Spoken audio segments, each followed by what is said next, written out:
And I do want to note that we have been notified that Kathy Lavoie has sadly resigned from the board due to other time commitments that she has that have conflicted with her ability to serve. So we will, at our next meeting, we will be certain to do something to recognize her service to the board and to the state. But with that, I'm going to officially call the meeting to order. It's now 8:33, and we will begin with a call of the roll. This is Oliver Olson. I'm the chair of the State Board of Education. Maureen or Suzanne, if you wouldn't mind calling the roll, that would be wonderful. Yes. Tom Lovett. Here. Angelita Pena. Here. Jenna O'Farrell. Here. Lyle Jepson. Here. Jennifer Samuelson. Here. Dan French. Here. Gabrielle Lucci. You're muted, Gabrielle. I'm sorry, my mic sometimes lags. Here. And Patrick Brown.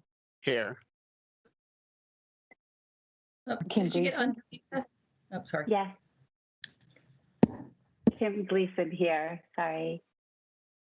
Thank you. Okay, wonderful. Are there any amendments to the agenda? Okay. Hearing none, we will proceed to item B, which is to welcome our two new members, Patrick Brown and Gabrielle Lucci.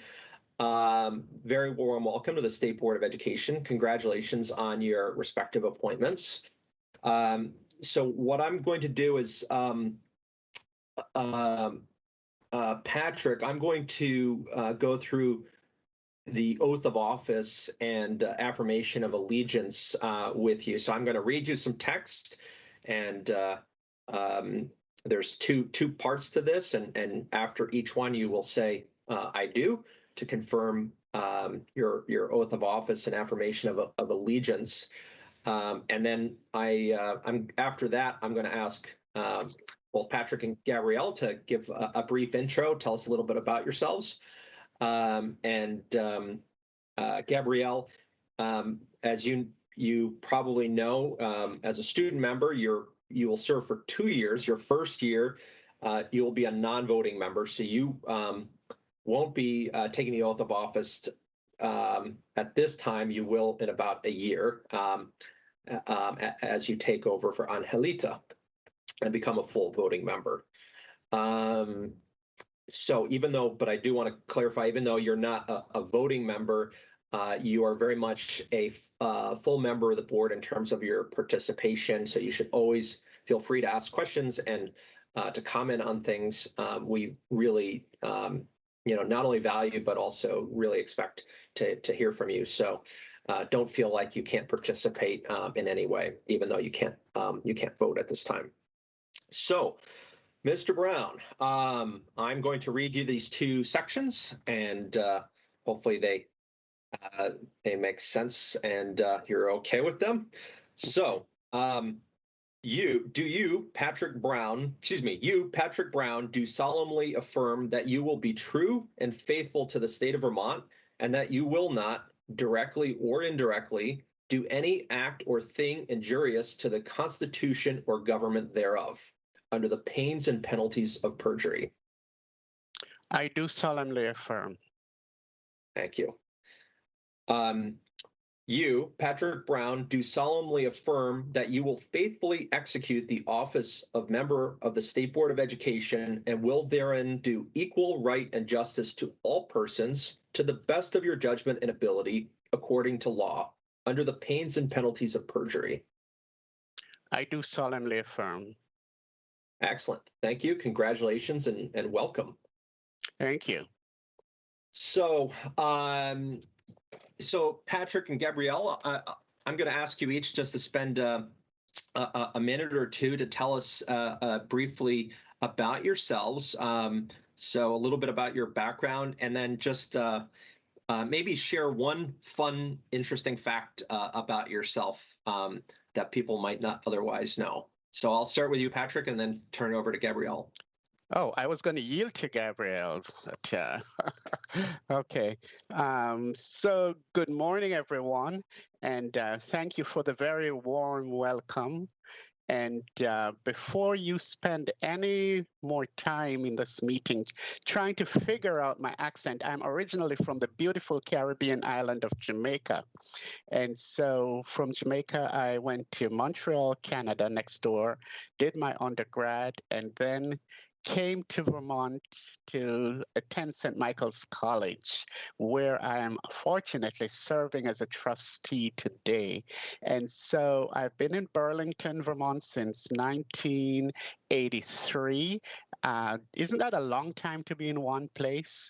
So and I've been engaged in the community and in the state on many different levels. For example, in the early 90s, I worked with a woman by the name of Kathy Hoyt in Howard Dean's administration to make the annual Dr. Martin Luther King memorial a holiday in the state. Vermont was one of 3 states that did not observe the holiday. So I was instrumental in making that happen, working with the VSCA and the governor's administration. I've worn several hats in the city of Burlington and in the state of Vermont.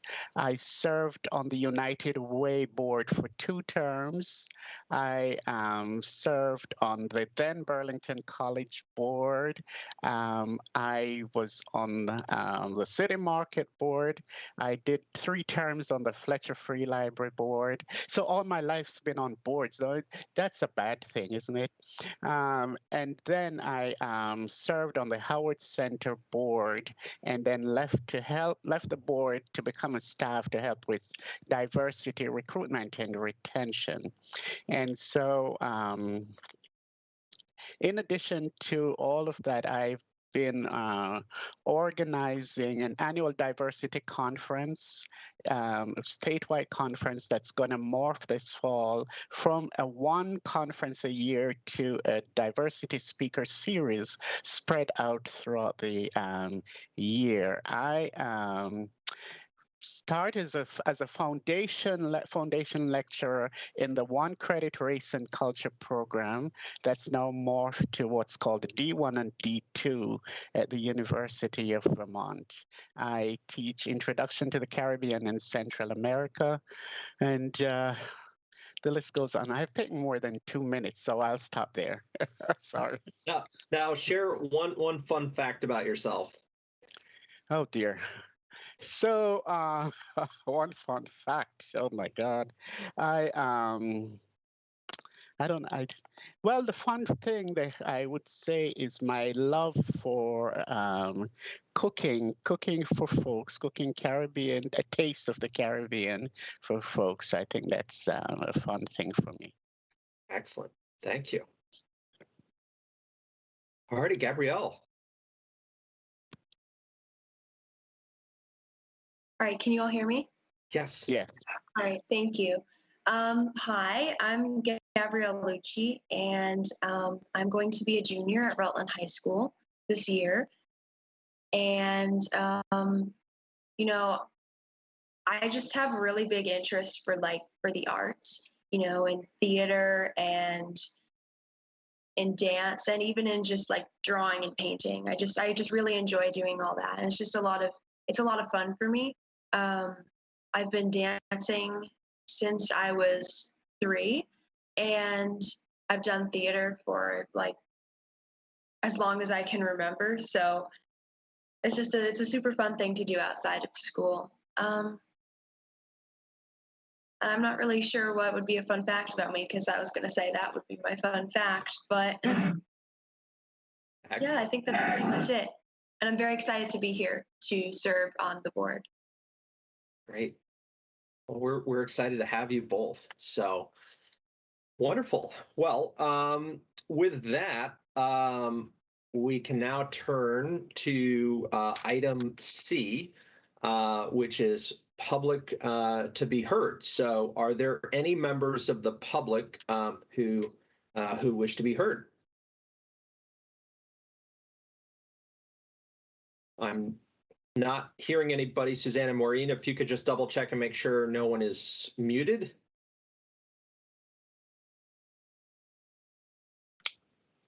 Hi, Oliver. No, I don't believe anybody is muted. There is one person that is on the call that I can tell that may potentially wish to speak, and that person is unmuted. Okay. So for the person who's on the line, if you wish to address the board, now is your opportunity. We're not hearing anything, so with that, we will move to our next agenda item, which is item D, the consent agenda. So is there a motion to adopt the consent agenda? I would make that motion. Okay, it has been moved. Is there a second? I'll second. Okay, it's been moved by Lyle Jepson and seconded by Jen Samuelson to adopt the consent agenda. Is there any discussion? And just as a reminder, for our new board members, the consent agenda typically contains the minutes, but may also contain some other rather routine business matters that typically don't require much discussion or deliberation by the board. But if there are questions, we can always take something off the consent agenda and discuss it. Okay, not hearing any discussion. We'll now proceed to voting. So all those in favor of adopting the consent agenda, please signify by saying aye and raising your hand. Aye. Aye. Okay. And those opposed, please raise your hand and say no. The ayes appear to have it. The ayes do have it, and you have voted to adopt the consent agenda. Next, we'll move on to item E, board announcements. Are there any announcements from board members?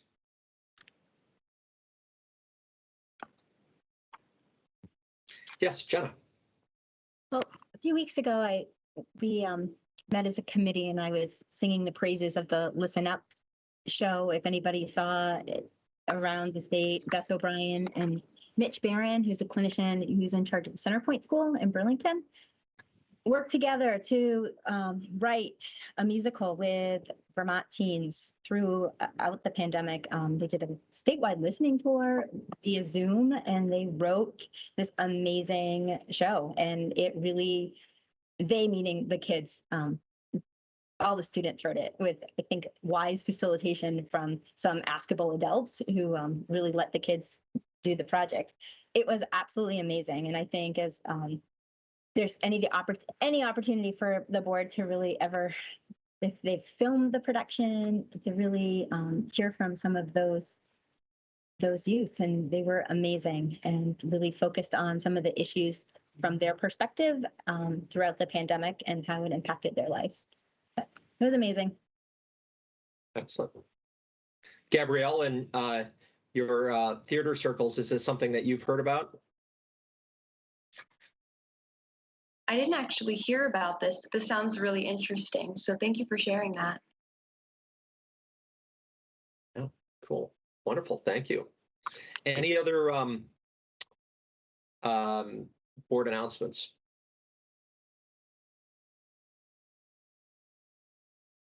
Great. So one thing I did want to call the board's attention to, Secretary French did advise me a couple of weeks ago that due to some increased commitments on his staff, that any committees of the board of our board will be going forward will be required to make arrangements to take our own minutes, and we won't be able to rely on Suzanne or Maureen for our committee work to support those activities with the minutes. I have suggested that it might be good to see if we could perhaps get the assistance of some temporary workers to help with that activity, but I just want to let folks know that Secretary French has some staffing constraints, and so we'll have some continued dialogue about how to best address that. But just as a housekeeping matter, I want to make sure everybody is aware of that. Kim, and then Patrick. I'm wondering the requirements for the detail of the minutes. If the meeting's recorded, I know there's a requirement to capture the action items, of course, but committees aren't taking action. So I'm just wondering to what extent the minutes need detail that would even require that if we can link it to a recorded version. Like minds. So on that point, so for our committee meetings, the minutes do not need to be detailed. They principally just need to address, when the meeting started, when it ended, who participated, what the subject matter that was covered, and a clear record of any action taken. And the same goes for our regular board meetings. Since we have the benefit of our meetings being recorded and available on YouTube, I've indicated to Suzanne and Maureen that we don't need the level of detail that we have in the minutes. I think it creates more work for Suzanne and Maureen. It also creates more work for the board to review that level of detail. I think as long as we're covering the general nature of the discussion at a high level, and most importantly, that we're very precise about the actions, the formal actions taken and the votes taken. If anybody wants to go into the detail of the discussions, the recordings are all out there in the public domain and on YouTube. So I think that's really sufficient. So I think we're all aligned there. Patrick, you had a comment. No, I was about to suggest same recording, so it has been captured. Perfect. Okay. Any other? Oh, yes, Jen. So I'm just curious, is the is the lack of assistance just with regard to taking the minutes at subcommittee meetings? Do we still have the benefit of Maureen and Suzanne for like doodle polls and sending out regular materials and all of that? Just making sure I understand the universe here. Yep. Dan? Yeah, no, absolutely. The challenge we're facing, and is when we look later on, I produced per the request of the board, just a summary of equity issues, just as a small area. There are several task force operating in that area, and this year I think we have 4 new committees or task force. So anytime one of those committees or task force creates subcommittees, and all of that is complying, and it needs to comply with the open meeting law, it creates a tremendous amount of administrative work. So at some point we have to draw some boundaries around that. Certainly, supporting the state board is a primary function of the agency currently, and I expect that to continue going forward. So we'll handle all the administrative work behind the scenes. But if you could, take care of your subcommittee meetings, we'd greatly appreciate that. Yeah, and I think our committees are really, they're more working groups than so I think the burden of the minutes is fairly minimal. So I think we can work through that. Okay. Any other board announcements?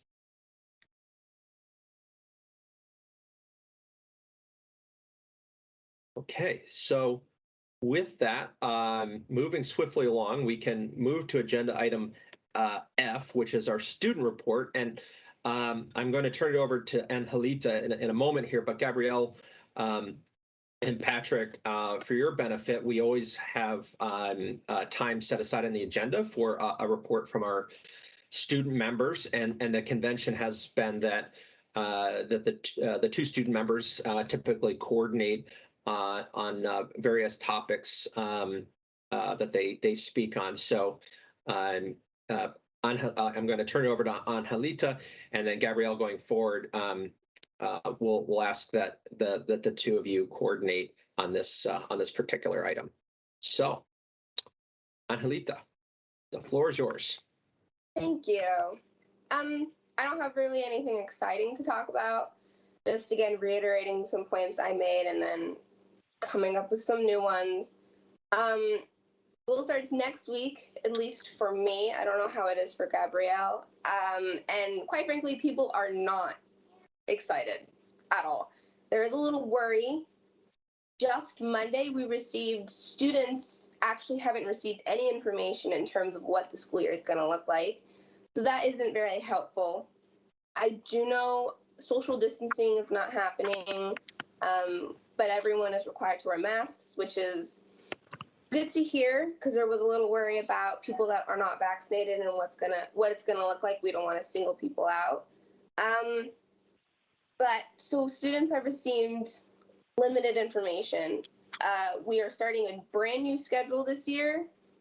And it's our first time 5 days a week back for some of us. And a lot of us are used to 2 days a week.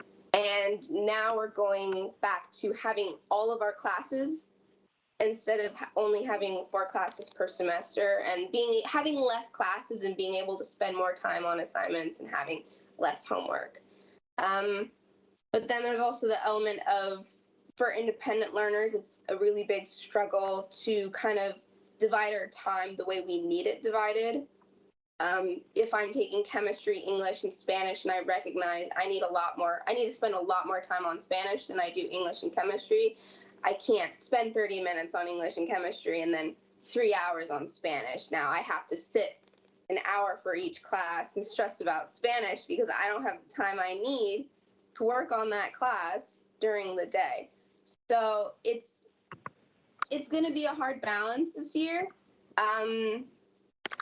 I sympathize with teachers as well. You know, they're going back to having 15, 20 kids in their class, and our building is pretty small. So, you know, we're all going to be kind of trying to figure out together what to do, but it's going to be quite hard. I'll be brutally honest. It's going to be pretty hard to kind of navigate what we as students are supposed to do.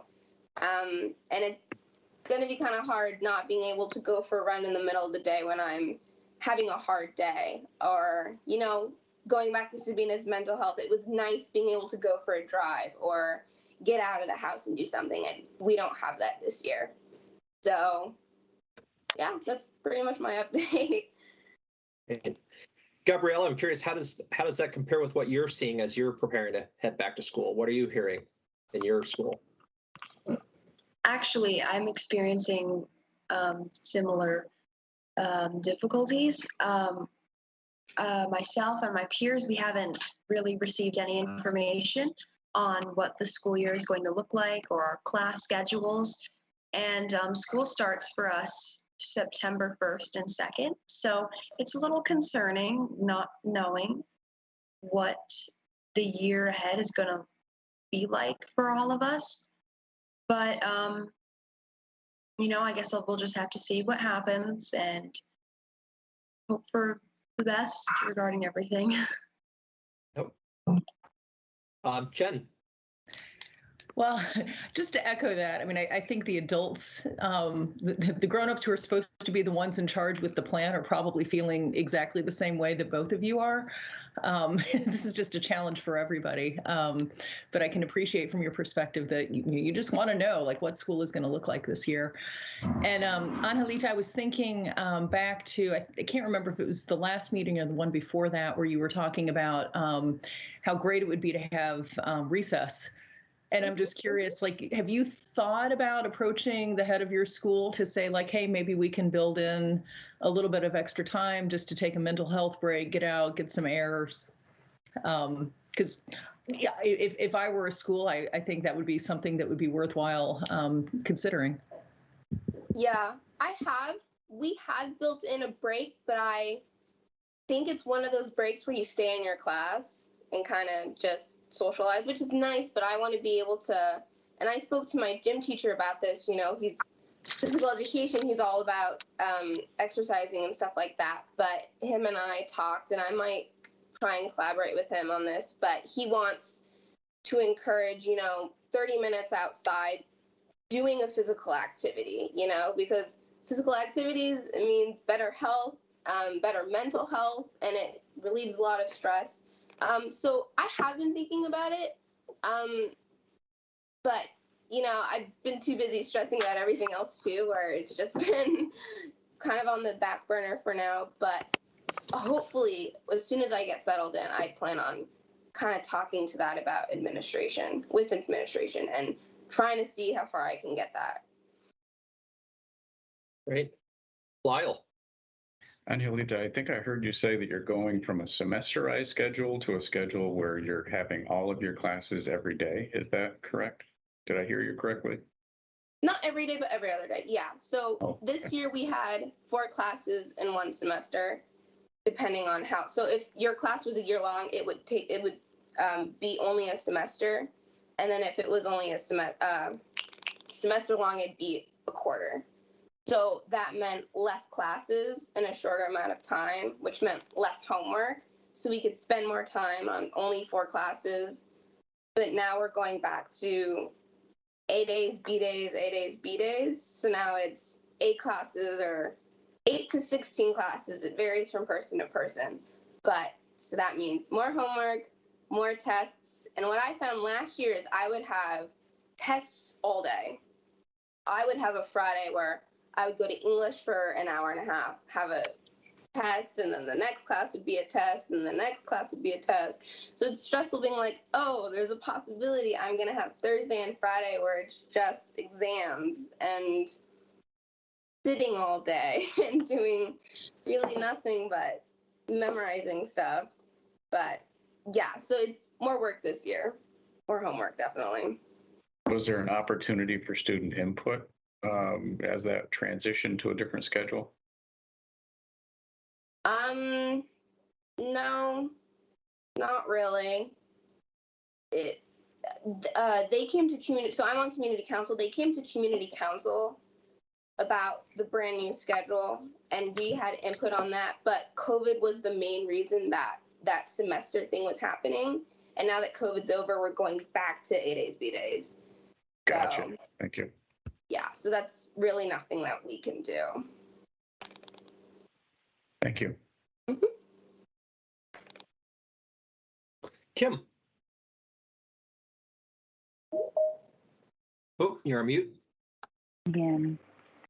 So, Gabrielle, that happens to me too. The moment of silence while you're waiting for the mute to undo. I am just wondering, and maybe this is more for Dan, the flexibilities that were available in COVID times were really by virtue of the state of emergency and the authority that we ceded to you in terms of, I'm thinking like time and seat and reacting and sort of responding to Angelita's appreciation of the flexibilities of the last year. So I'm just wondering, as you think about it, is there anything that we as a state board should be considering in our role to support increased flexibility?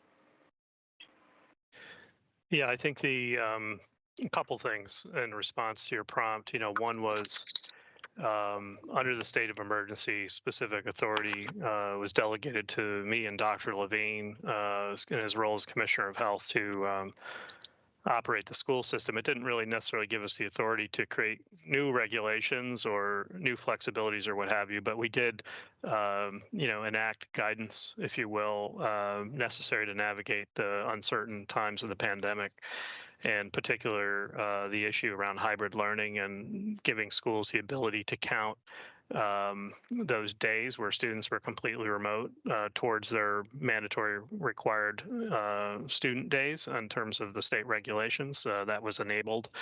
Of course, this fall, we're not in that situation relative to a state of emergency, so we're working within our existing regulations, which do impart some flexibility to school districts on that specific issue. But yeah, I think we came through a pretty challenging time last year, and there's a lot of lessons to learn. It's heartening to hear the conversations around physical activity and thinking about schedules. As you heard on Alita's story, I mean, school districts have a lot of flexibility inherent in the current regulation around scheduling, about how they use student time, and even remote learning. Remote learning was enabled prior to the pandemic. It's something that's still on the table, albeit not like whole school remote learning, but there's quite a bit of flexibility built into the new or the existing regulations. But I think we do have a responsibility to try to surface what are the good ideas from the pandemic, and to work firstly, I think, on bringing forward policy recommendations to the General Assembly, and from there regulatory approaches would follow. Our goal was to not do that immediately. To get through the spring last year with the General Assembly, still very much, as unfortunately, we're still very much focused on pandemic management.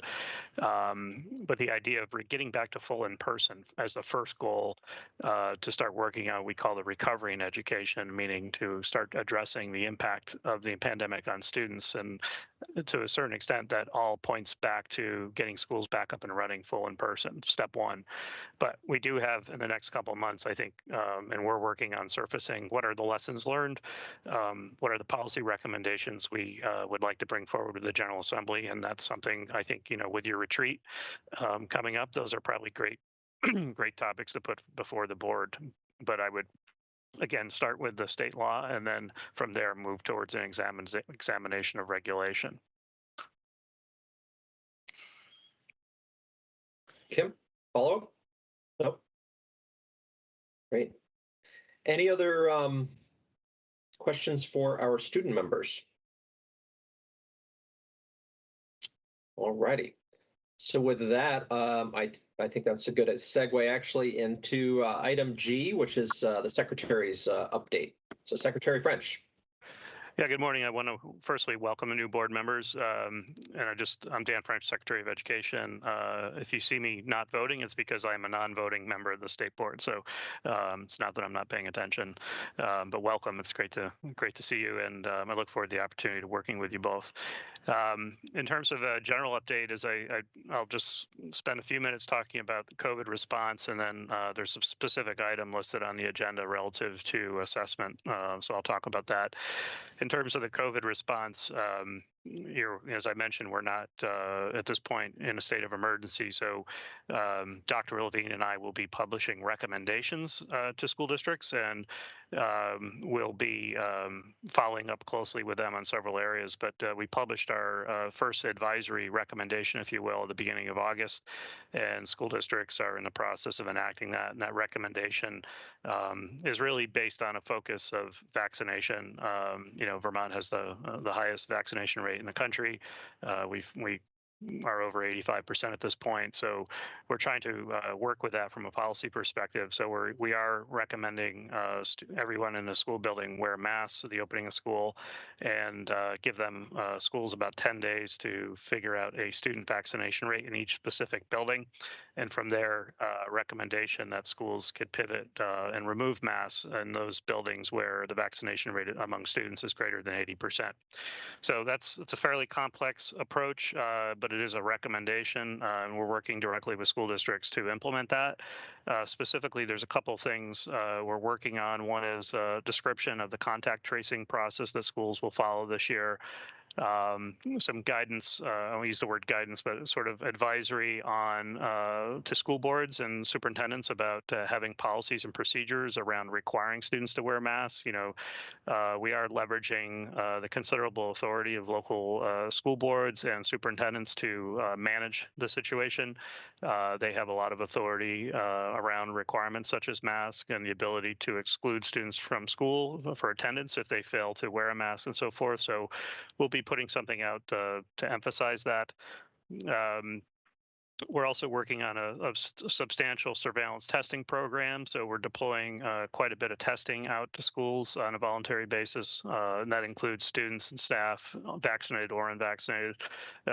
We think the surveillance testing is a very useful and strategy for managing the pandemic.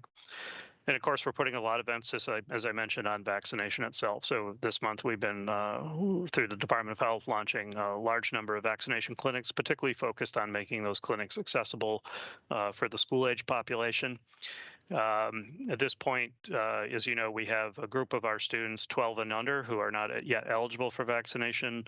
We expect that the emergency use, if you will, the authorization to do that, particularly from Pfizer, we expect them to submit a request for emergency use for their vaccination sometime towards the end of September.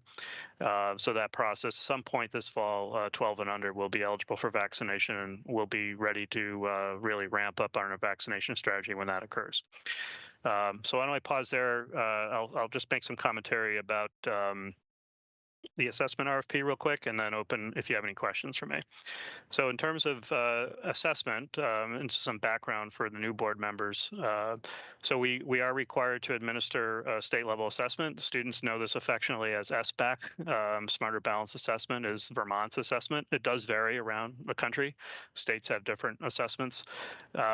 We've been using SBAC, and under state procurement laws in Vermont, we're required to periodically go out to rebid.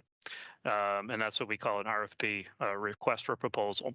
And at some point, when we get the results from that RFP and some analysis, I'll be presenting that to the board. The board will make the decision based on a recommendation from the secretary on staying with SBAC or choosing a new assessment. We put out the initial round of RFPs, and we were looking to cast a fairly wide net because a lot has happened in the assessment space around the country since SBAC was designed. And we're not dissatisfied with SBAC, but it's just part of the procurement process. We want to cast a widest net as possible. Unfortunately, we didn't get a wide response back, so we're recasting the net, if you will, and that's my update for today, is that at some point in the future, we'll be bringing back the analysis of the RFP and the bidding process for your consideration with a recommendation, but that's not happening probably in September either, which is fine. But we just want to really, take some time and really make sure we get a strong response to the RFP. So we're kind of sending it back out and re-emphasizing some points and to again cast the widest net possible.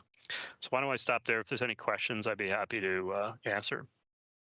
Two questions, Mr. Secretary. So the first is on the vaccination rates in schools. You mentioned that you're asking the schools to sort of collect data around vaccination rates within each building. Are you planning to collect that and aggregate that information and publish that so parents and community members understand what the vaccination rates are in each school? So that's the first question. And then the second question is on the SBAC procurement. We've heard public comment, and the board has expressed concern, as you I'm sure you can remember, around the quality of the data that we're making available, and I guess more broadly, sort of the depth and breadth of that data with some of the data suppression logic. Would you anticipate that as part of this procurement process, you'd look at retooling that visualization of the data to address those issues? Yeah, so on the first question, in terms of vaccination, we will be putting out some direction on how to determine a vaccination rate in each school. We think there are two options available. One is, as you alluded to, having schools do it themselves, and the CDC and other entities have some general guidelines about how to do that. So we're thinking about putting that on the table as an option.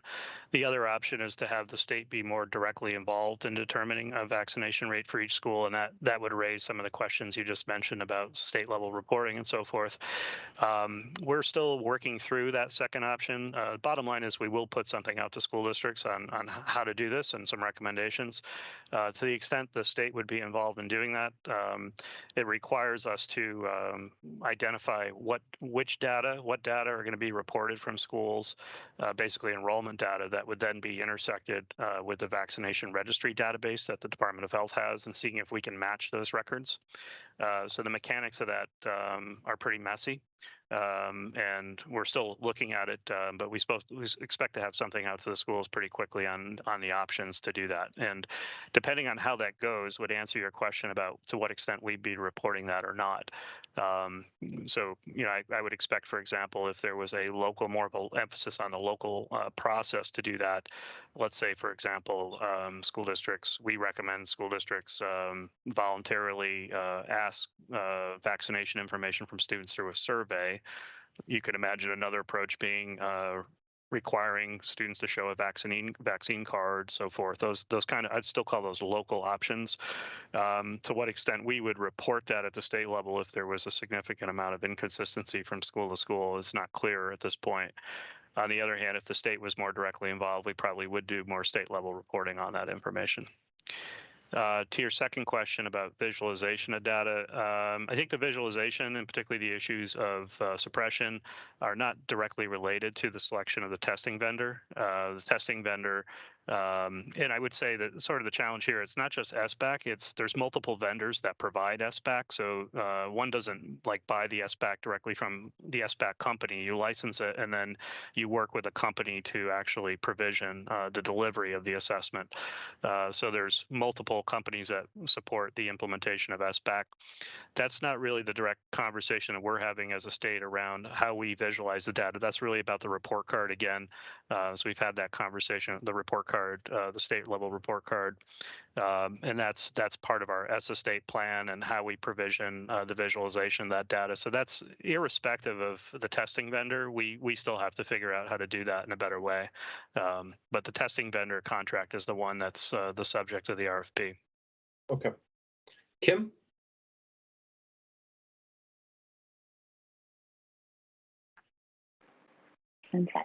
There we go, thanks. I have similar questions around the vaccine, and I'm wondering to what extent there's any ability to require vaccination of staff, for instance. Yeah, the issue of requiring staff to be vaccinated will be an emerging issue in the coming weeks. We expect, I'm sure you're aware, California prominently has moved in that direction. We've seen large cities also start to move in that direction as well. Part of the, I just noticed the trend legally across the country, across all kinds of sectors.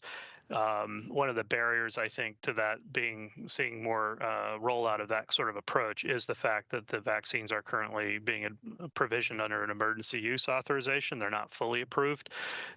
We do expect the vaccines to be fully approved probably in September. So I think that will change the nature of that conversation.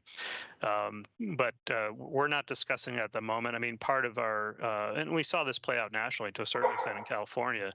You know, school staff for the most part have very high vaccination rates already. So we know in the spring, our school staff vaccination rate statewide was over 80%, and that was before, you know, it became more widely available. So and I think Vermont or National NEA in the California debate mentioned that they expect over 90% of their staff to be vaccinated at this point. So I would not be surprised in Vermont if we were over 90% vaccination among staff anyway.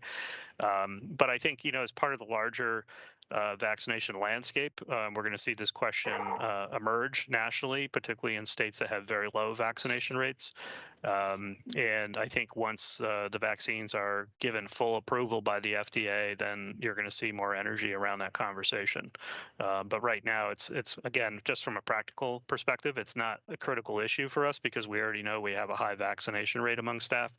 But it remains to be seen how we'll engage in that topic in the coming weeks. Okay. Thank you. I do have a follow-up, if that's okay. Yep, go ahead. The messiness of sharing data back to districts regarding vaccinations, if there's any way to work around that, that obviously is a helpful way to gather the information from a school district perspective, or some strong language or guidance that indicates that there is authority for districts to both ask and expect response on that question as they ask parents. And it seems like that may resolve itself if it's no longer emergency use in September, because we certainly do ask for other vaccination records of our students. So I just sort of put that out there. And then on the RFP question, it's actually not, I'm just wondering if there is any capacity for revisiting the RFP on the statewide school climate survey, recognizing the challenges of the pandemic and the impact on school climate. I think it's something that I think all schools and districts are wanting to be able to have that information, and deciding whether or not they have capacity themselves to do it individually or have it not be what the state's looking for if you are ultimately bringing that up to the report card. Yeah, it is a great idea. Unfortunately, why it didn't end up being implemented is because we have lots of good ideas on the table, right? And we're trying to, as you know, implement the first ever statewide data system and the first level report card. And there were so many moving parts in doing that. It was totally, I don't say chaotic to keep adding other things on the table to implement when we haven't even implemented the core system at this point. So the requirement to enact a statewide climate survey is built into our ESSA plan again, the source of a lot of these points, whether it be data suppression and so forth. And we're going to have to make some decisions as a state as to what we're going to capture for data and what we're not going to capture, what's doable. We've made a lot of progress on building out the back end, that sort of first ever state longitudinal data system. But we have to, I think, as a state, really learn to live within our means. And what I mean by that is not financially. I just mean capacity and coherence. We can't sustain collecting all these different data collections and implementing them and so forth. We have to look at more simpler approaches to gathering data so we can focus on making the data more useful in terms of issues like suppression. So we just need to be very cognizant of that.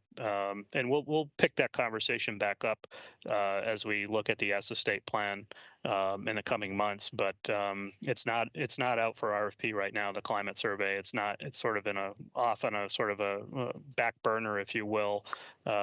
Even without the context of COVID, it's not on the front burner just because we're putting so much emphasis on building out the core infrastructure that allows us to do so many things. And I think you've seen, some of you, and I'll just mention for the new board members, we have this product called the Vermont Education Dashboard, which is built on, this back end that we've had to build, this enterprise data solution.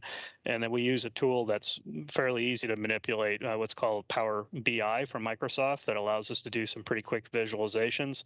So we've maintained our report card visualization, but at the same time, we've been building out this newer, sort of more fluid infrastructure. And we keep adding data elements to that. So at some point this fall, maybe at the retreat, I'll just give you an update about the new layers to the Vermont Education Dashboard that we're adding. We're just continuing to put out more and more data and making it easier for Vermonters to get access to that from a visual standpoint. Great. Lyle. And I think, Dan, you may have already answered this, or you will at our retreat, but one of my concerns is, and I'm not suggesting the Agency of Ed has had this happen, but when we change vendors or change tests, we often hear, well, we can't compare 5 years ago Yeah. or 2 years ago because we're doing a different test or a different vendor. Within the RFP, are there provisions, requirements that will allow us to continue to use past data? Yeah, I mean, that's been a central feature, and it led us to contract with this company called Metametrics, which I've talked about a few occasions. So we license the ability to report scores in what are called Lexile and Quantile scores. And all the major testing companies have some ability to translate their score into a Lexile or Quantile score. So regardless of whatever vendor or test type we use, one of our essential requirements is that we can connect the data from test to test. We're also interested in giving districts that ability as well. So as much as we're interested in the continuity of having comparison data at the state level, remember these assessments go in grades 3 through 8. Districts have a lot of data K through 3, through local benchmark information assessments that they use. Those assessments also largely report data in Lexile Quantile score. So what begins to happen is it allows schools to connect their first grade literary benchmark assessment to their SBAC data later on for that student, so they can see a data continuum K through 8. So that's an advantage. But yes, absolutely, having that continuity and that ability to have the data from the prior assessments be useful is a key consideration for us. Thank you. Great. Wonderful. Well, thank you, Secretary French, for your update. So that now brings us to item H, which concerns the middle school appeal. So at this time, I would entertain a motion. Secretary French? I just want to mention I'm going to recuse myself from Yes. participating in these deliberations. Yep. So at this time, I believe Jennifer may have a motion to offer us. Sure. Yes, at this time, I would like to move that we enter a deliberative session to consider the proposed findings of fact, conclusions of law, and recommended order that was prepared for the board by our hearing officer, George K. Belcher, in re the middle school rate petition for declaratory ruling. Okay, you've heard the motion. Is there a second to the motion? Second. Okay, it's been moved by Ms. Samuelson and seconded by Mr. Lovett that we enter executive session, enter deliberative session regarding the middle school appeal. Any discussion? Alrighty, all those in favor of adopting the motion, please signify by saying yes and raising your hand. Yes. Yes. Yes. Yes. Okay, and those opposed, please say no and raise your hand. And the abstentions, please signify that you're abstaining and raise your hand. Okay, we have no abstentions, no no's. The yeses appear to have it. The yeses do have it, and you have moved to enter deliberative session. So with that, Susanna Maureen, will you be able to send out a link to board members participating, and that will be all board members with the exception of Secretary French. So Gabrielle, that will also include you will be joining us. So if you wouldn't mind sending out a link for a separate Teams meeting for us to enter deliberative session. Oliver, I just sent that link. Okay, wonderful. So what we will do, and don't worry, we're not going to go just yet, so don't leave just yet, but I'm going to walk through what we're going to do here. And for the benefit of both more board members and members of the public, the board members will leave this Teams meeting. We will enter a different Teams meeting. This is a deliberative session under state law. It is actually unlike most business we do as a board. our deliberative session is by design not in public. This is a sort of a private discussion amongst board members where we will deliberate on the proposed findings, conclusions of law, and order prepared by the hearing officer.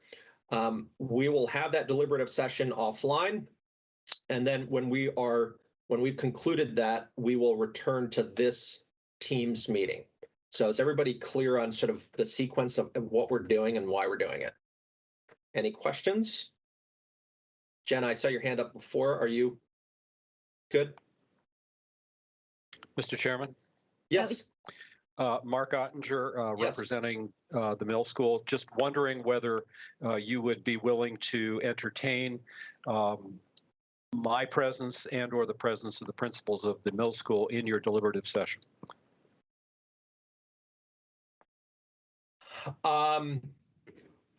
What I am going to suggest is that we will enter deliberative session first as the board members, and when we exit, if you wish to address the board, we'll entertain that in public session.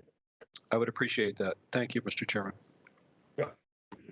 Secretary French, is your attorney with you present?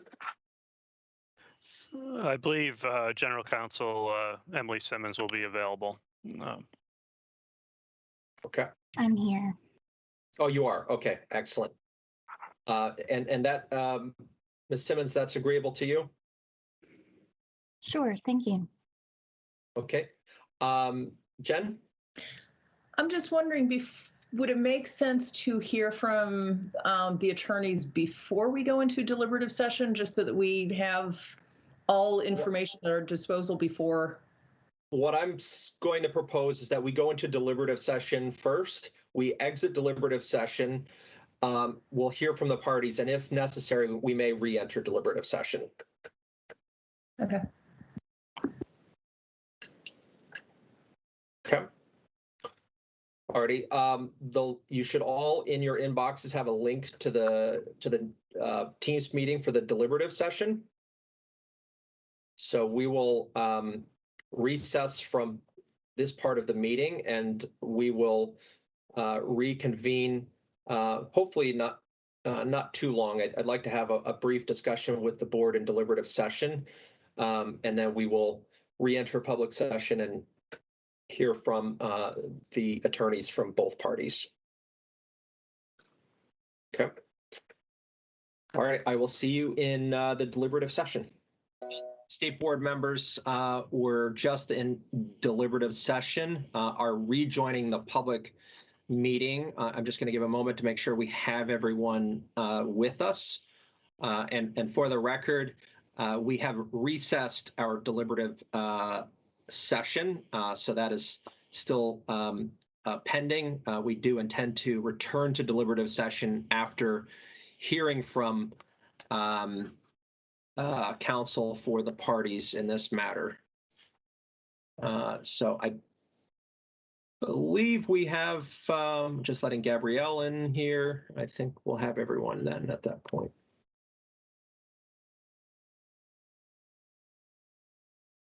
Okay. Oh, Angelita. I think we're just waiting for Angelita. I'm right here.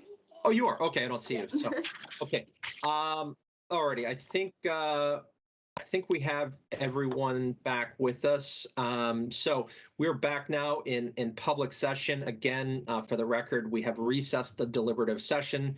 That is still open, and we do intend to return to that after hearing from counsel. So what I'm going to do here, Mr. Ottinger and Ms. Simmons, is I am going to afford Mr. Ottinger an opportunity to briefly address the board. I'm then going to provide Ms. Simmons an opportunity to address the board, and if if any rebuttal is necessary, I'll afford each party the opportunity to address comments from opposing counsel, and then the board will then return to deliberative session to consider anything that you have to offer the board. So is that agreeable to you, Mr. Ottinger, and you, Ms. Simmons? Yes, it is. Yes, it is. Excellent. Thank you. All right, Mr. Ottinger, the floor is yours. Thank you, Mr. Chairman, members of the board, members of the public. First of all, thank you to the board for affording us the opportunity again to appear before you on this issue. And thanks to Judge Belcher for a thorough opportunity for the second time to present our case and, for his lengthy decision or recommendation. We are, in short, asking that the board approve Judge Belcher's report and recommendation, which was essentially obtained after about a day-long hearing. The parties were, I think, efficient and hardworking in presenting the evidence, and I think that's reflected in the thoroughness of Judge Belcher's opinion.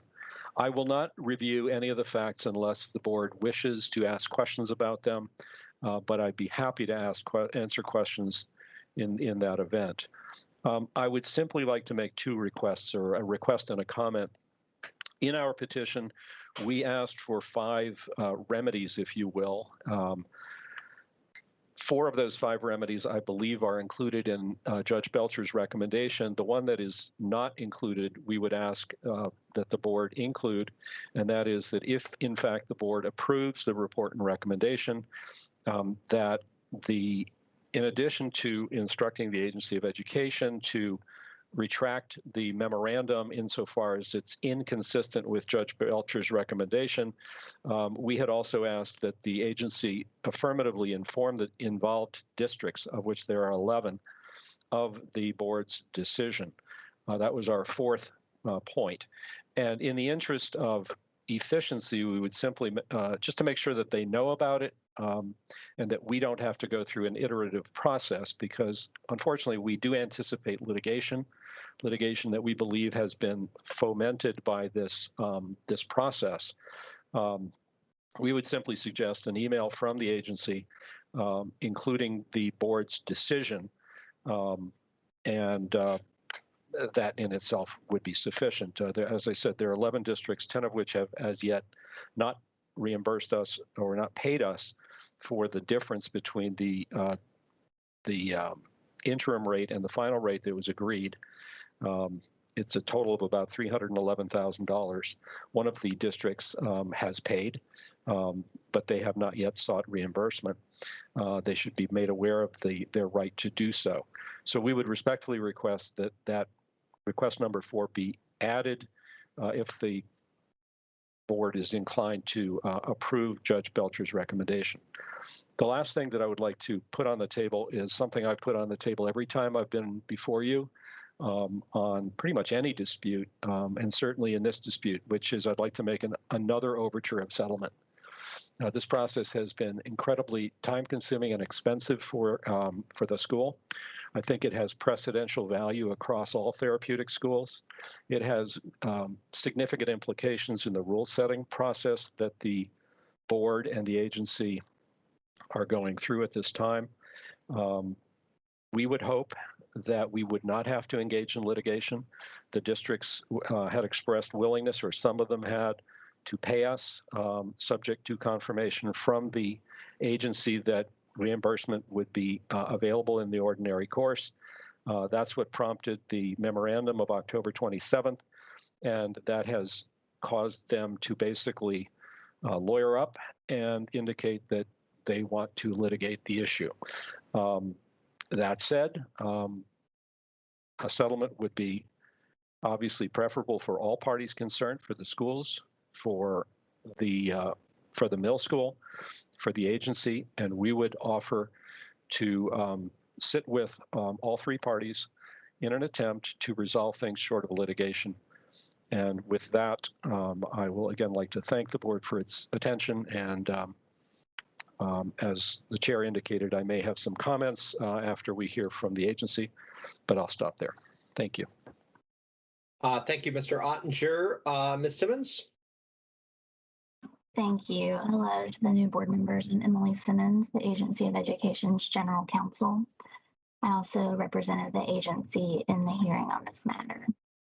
So what I would say to the board is I would request that you take a step back and see what is happening, not just in the very specific facts that the hearing officer has found in this proposed order, but in the bigger picture. So what is happening here is that the agency, as the implementer of State Board rule, made an interpretation of the rule on request of the middle school and some school districts.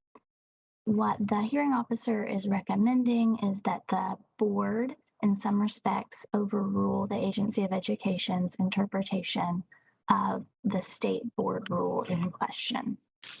This is unusual. I'm not aware of this happening in the past, so I would just point that out.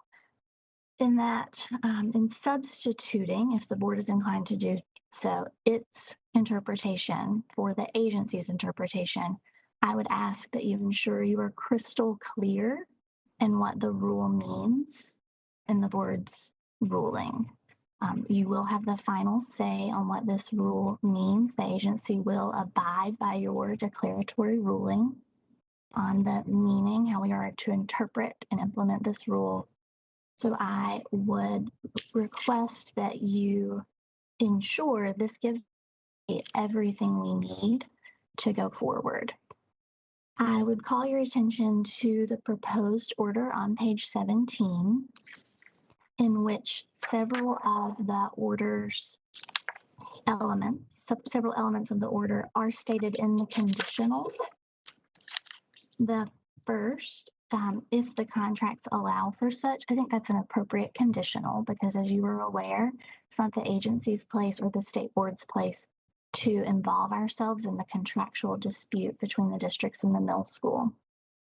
But the second element of the order says that to the extent the memorandum is inconsistent with this order, the agency should withdraw its memorandum.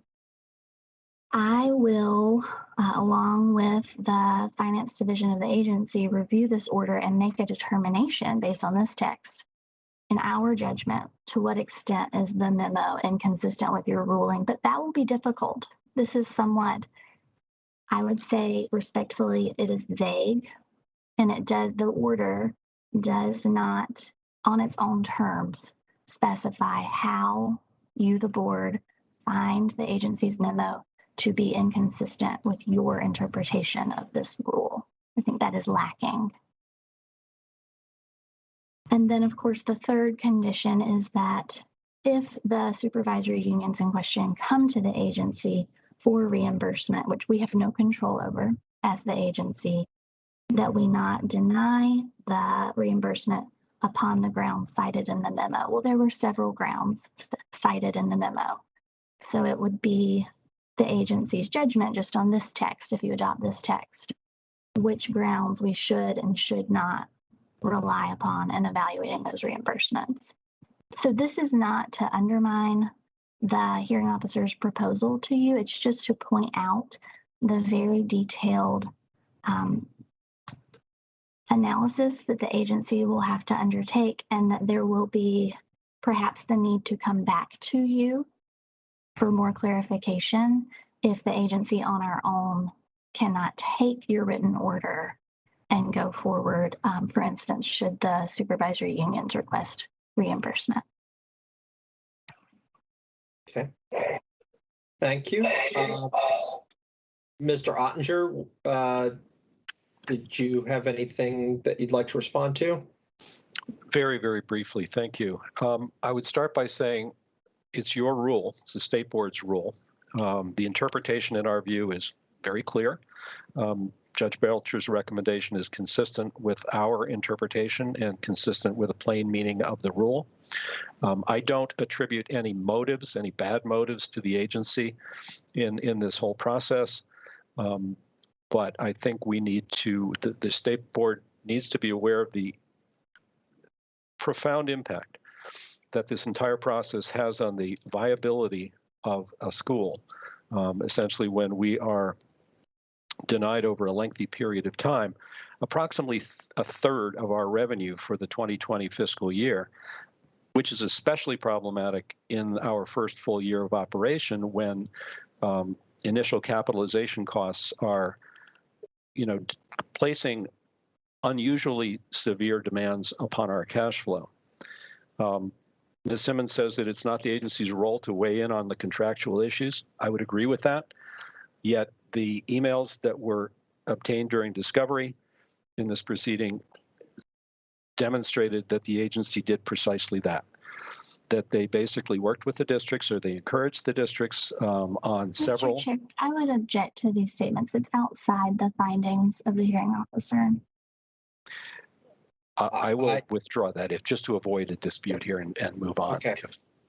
Thank you. Anything else, Mr. Ottinger?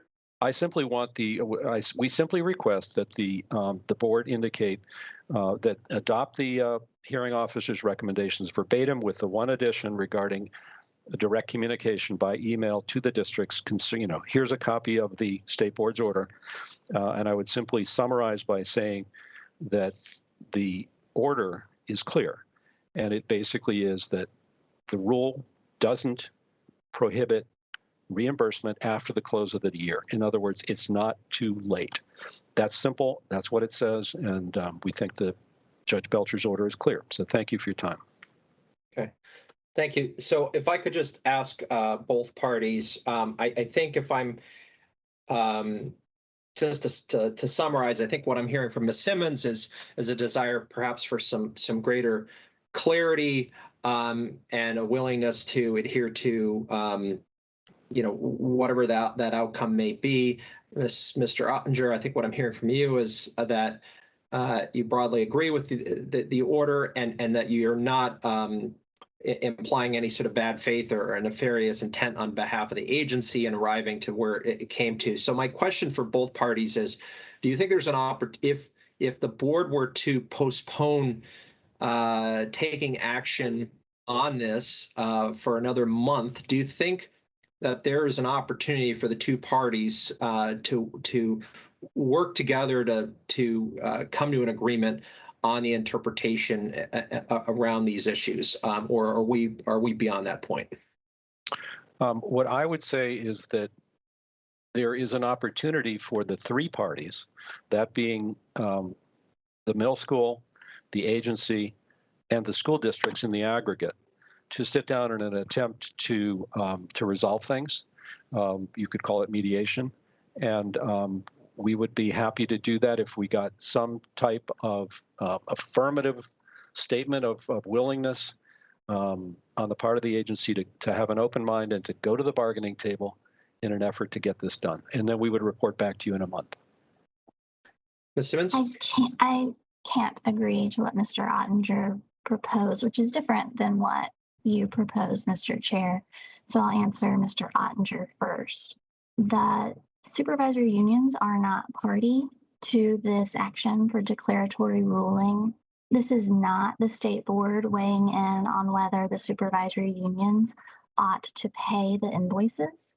It's a question about what the rule means, which is about reimbursement between the SUs and the Agency of Education. So I believe it would be quite inappropriate to have the three parties sit down and come to some sort of settlement. There is no issue to be settled between the agency and the districts, because the districts have not requested reimbursement of these funds. May I respond just briefly to that? I have one more point. Oh, sorry, Ms. Simmons, and then Mr. I apologize. To your question, Mr. Chair, about whether the middle school and the Agency of Education could meet and come up with an interpretation of the rule, I do not believe we could. That is why we had to have this hearing, and it really is the responsibility of the state board at this point to articulate the meaning of the rule. The agency has already had our go at that task, so to speak.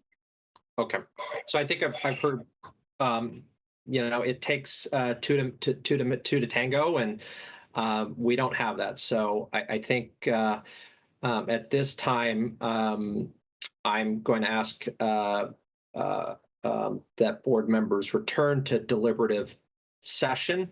so that we can consider our next steps here. Absent objection, we will recess from our public portion of this meeting, and we will return to the deliberative session that we had previously recessed from.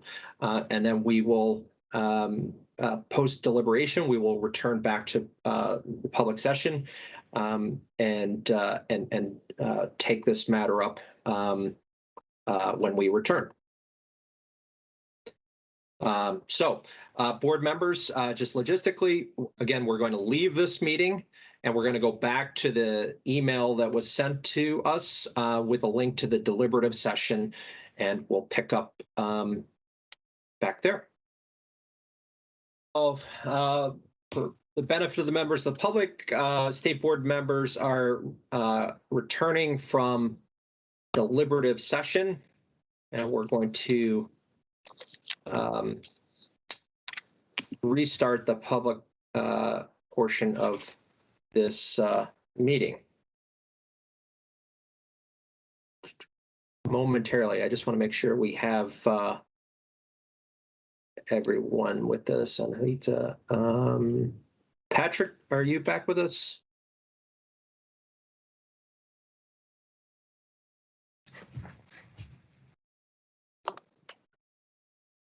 I'm not hearing Patrick. We'll give him a moment. And Gabrielle, I don't see you either.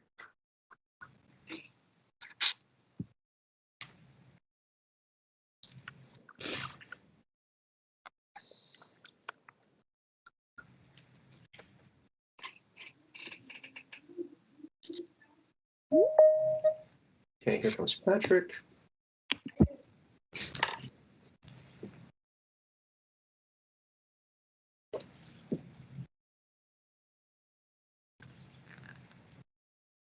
Gabrielle, are you with us?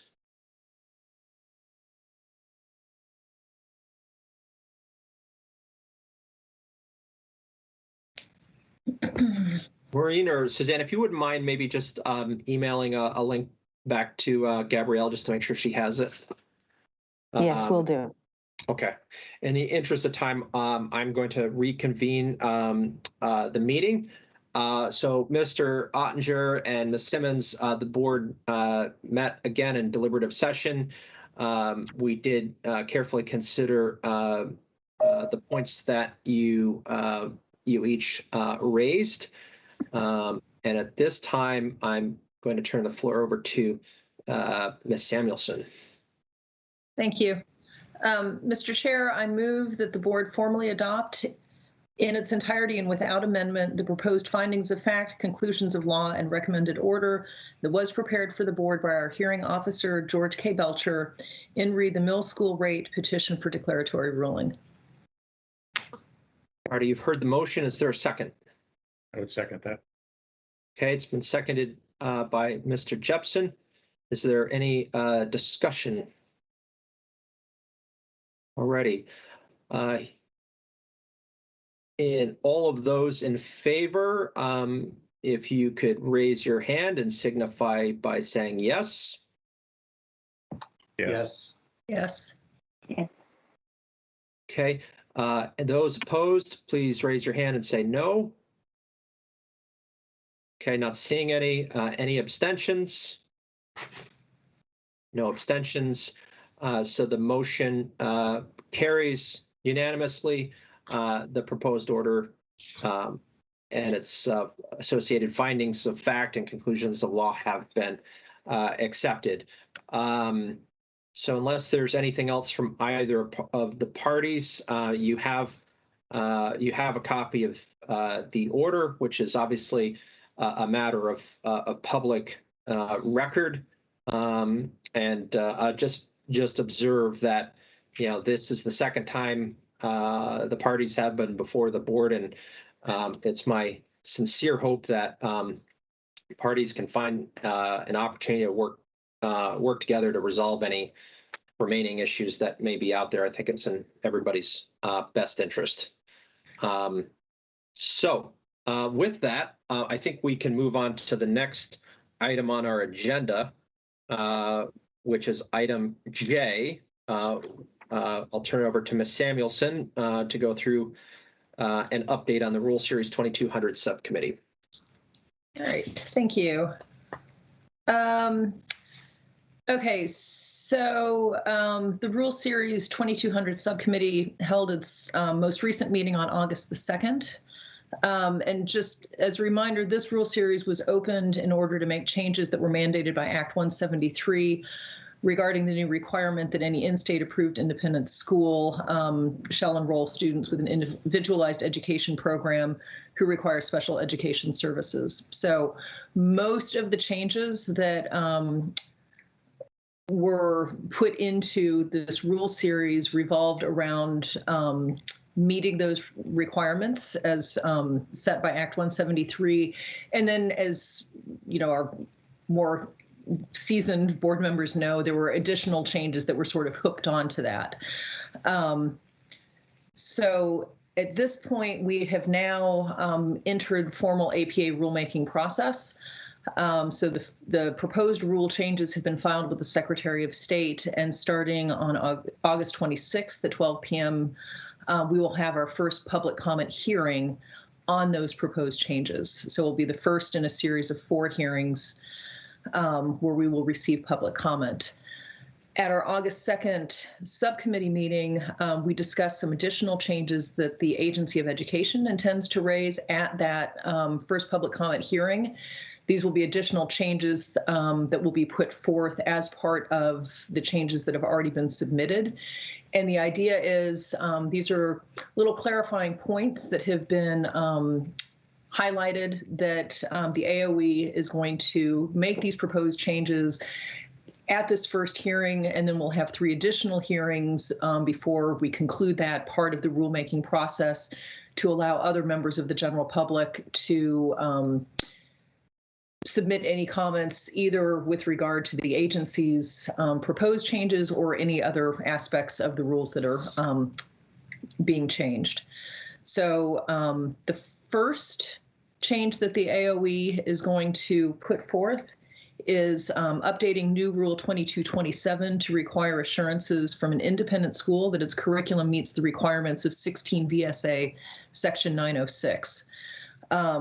The gist of this has always been in the rule, but Emily Simmons put forth, a small tweak just to sort of clarify this.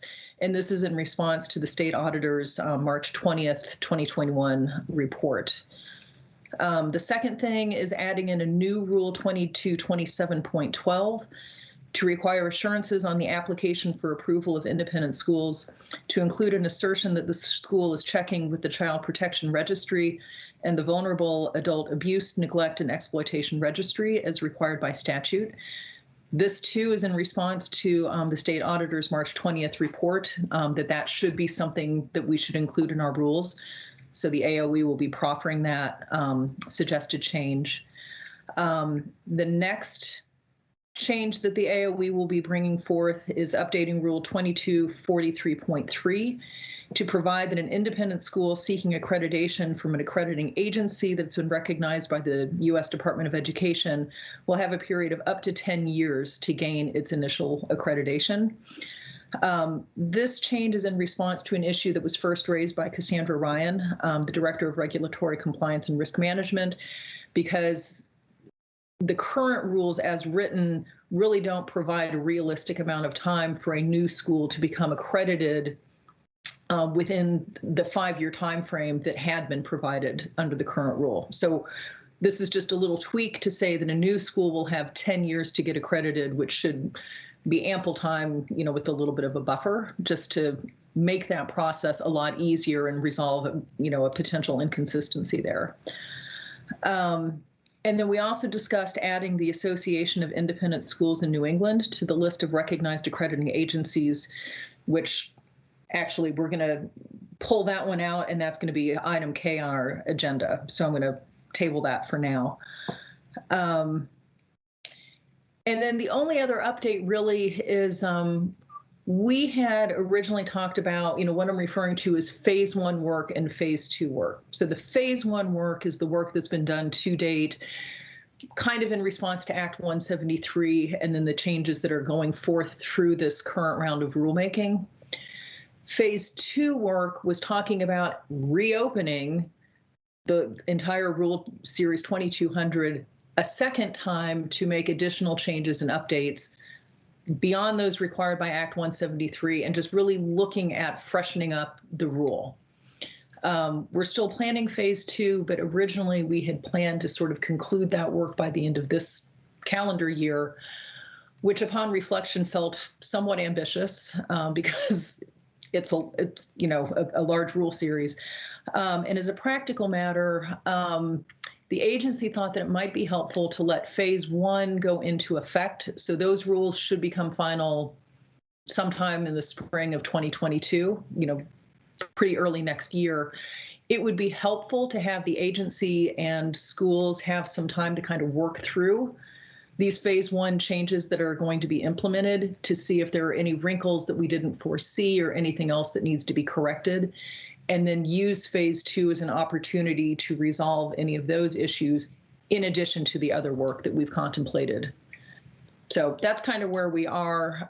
We'll have another subcommittee meeting after our first public comment hearing on the 26th, just to review the comments that have been made. And at the next full board meeting in September, we should have an update on the first public comment hearing for you guys. So I'll stop there and just see if anyone has anything to add or any questions. And so just for clarity, would it make sense to say up to 10 years for accreditation rather than just 10 years? I believe, Emily, I'll defer to you. I believe it does say up to 10 years. Am I right? Okay. If it does, then that's what I'm implying.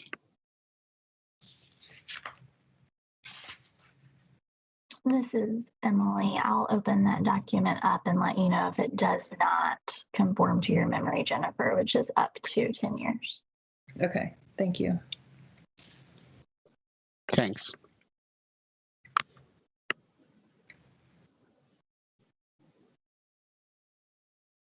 Sorry, I was muted. So I think that's a good segue into item K on provisions to Rule Series 7000, which have some relationship to 2200. All right.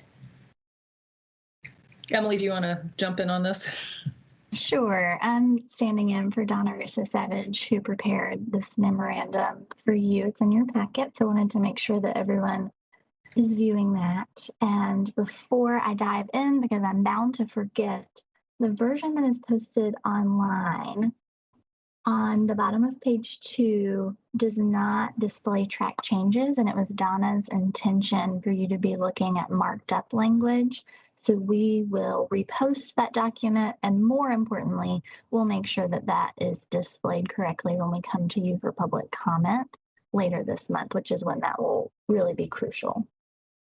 So the purpose of sending you this memo is to give you background information about this issue generally and the method that the agency would propose to resolve this issue consistent with the board's goals in this area. So as you know, the board approves independent schools that meet the minimum standards of the rules, or when the school is accredited by an agency recognized by the state board that stands in for the more lengthy review process.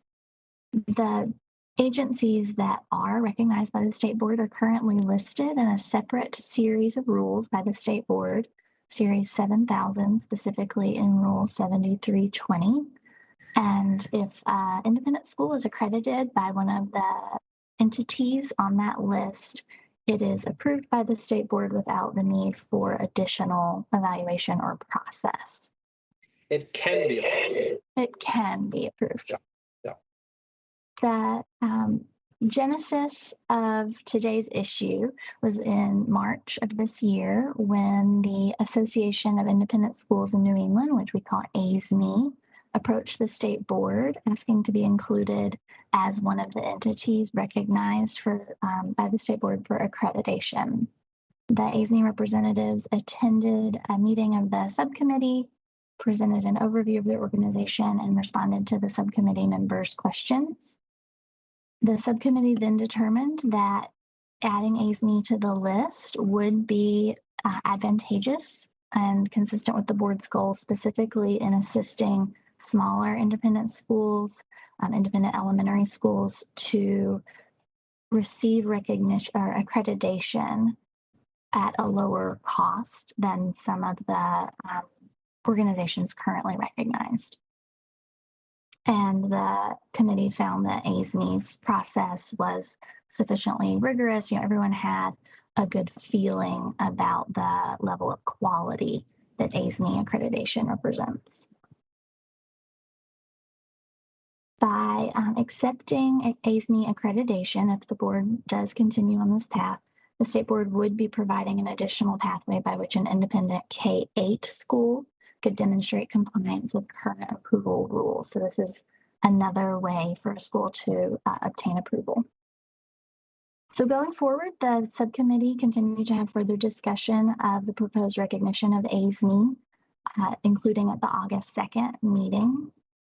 The committee considered the need to update the list of names in Rule 7320 and its intent to either amend the approval rule in the 2000 series to include substantive requirements like, so in other words, let me back up from this memo. Right now you have a list of schools in one rule and an approval rule that refers to that list. You mean, let me just correct. You don't mean schools, you mean accrediting agencies, right? Thank you, Oliver. Thank you. Donna would have been much more smooth if she could have been here. So you have a list of agencies and then a reference in your Rule Series 2000, which is open right now, to that list. But Rule Series 2000 doesn't on its own say which entities you recognize to be accreditors or on what basis you extend that recognition. It's a cross-reference. So you and the subcommittee desires to untangle that process to do a couple of things to make it more straightforward when you wish to change your list of recognized entities, to not go through a separate rulemaking process to amend that list, and also to have a board conversation about on what basis the state board extends recognition to a new accreditor, how you evaluate whether an accreditor will be recognized by the state board. And you also want to do those things as quickly as possible because the subcommittee desires to go ahead and recognize ASME without undue delay caused by just this need for a bureaucratic process, but also to follow the rules and be transparent. So the subcommittee had originally asked the agency to prepare documents to initiate rulemaking on that list in Rule 7320. And subsequently, the state board chair and vice chair identified a different approach that can accomplish the multiple goals that I've laid out and in a simpler and more efficient manner. So that's what we will present. That's what we're previewing today and what we'll present as public comment on August 26th. So that is laid out in the memo. The new approach would start with the agency bringing public comment on the open Rule Series 2000, proposing to amend a specific rule, 2223, which the text of that appears in this memo, to explicitly identify ASME as being recognized as an accrediting agency. And also to amend that same rule, which appears in your memo, that cross-references the list, indicating that the board intends to repeal that list in 2024. Then in September, the agency would prepare drafts of all rulemaking documents necessary to repeal that specific list in 7320, effective far out into the future, 2024. So it's a sunset approach.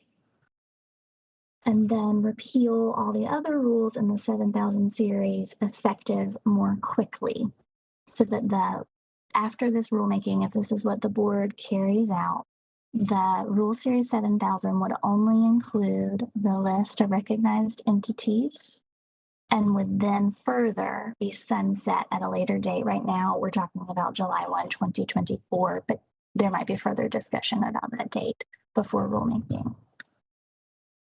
Then there's one more thing. During the second phase, which Jennifer Samuelson was just referencing, which is anticipated to occur in the later part of 2022, the state board would further amend the rule on the page in the memo 2223 to remove the cross-reference to the specific list and to replace that reference either with a set of requirements by which the board will evaluate accreditors in the future or a new list. And that really hasn't been decided as of this date. There's been a lot of talk about how it would be advantageous to have a set of criteria, but those conversations about what the criteria would be haven't really taken place yet.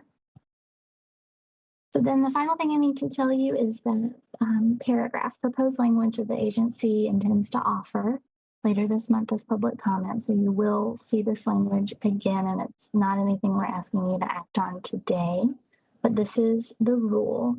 And our error in posting, and I'm not sure if board members receive the Word document or the PDF, but the PDF is the problem. When these go through accessibility checking, it sometimes takes out important tracked changes. So in the second sentence, the word such should be struck so that the sentence correctly would read, in addition to the accrediting agencies listed in Rule 7320 of the Board Manual of Rules and Practices, which the board shall continue to recognize until July 1, 2024, the state board recognizes ASME. And then the next sentence continues to read any accreditation from.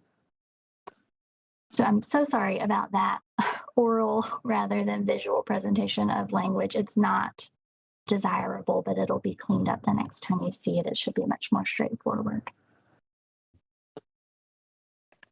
Okay, wonderful. I think you covered it, Emily.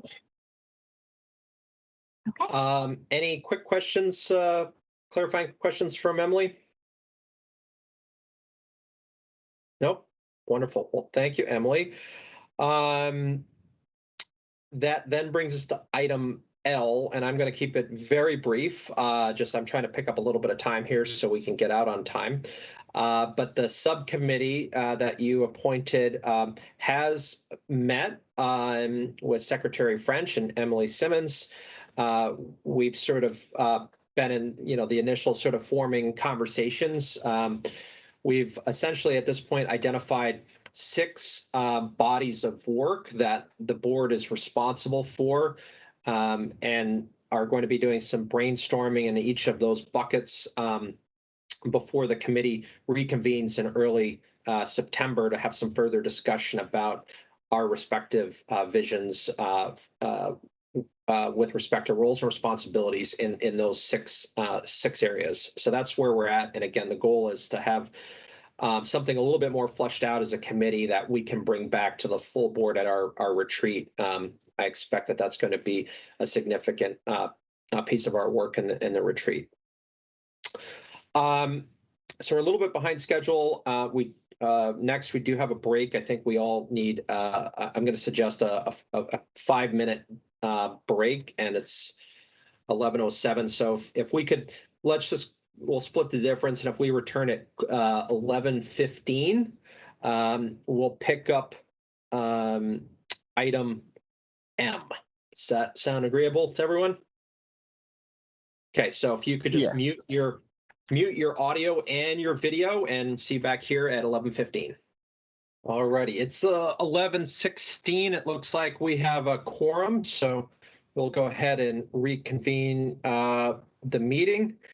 And we are now on item M, which is to talk about the independent school approval and renewal process, and specifically some things that we're looking to do to strengthen our practices around this. So I'll just sort of open it up and share a few thoughts and some updates, and then I'll turn it over to Secretary French to add to my comments, and then I'd like to have some open discussion here with board members. But a little bit of background.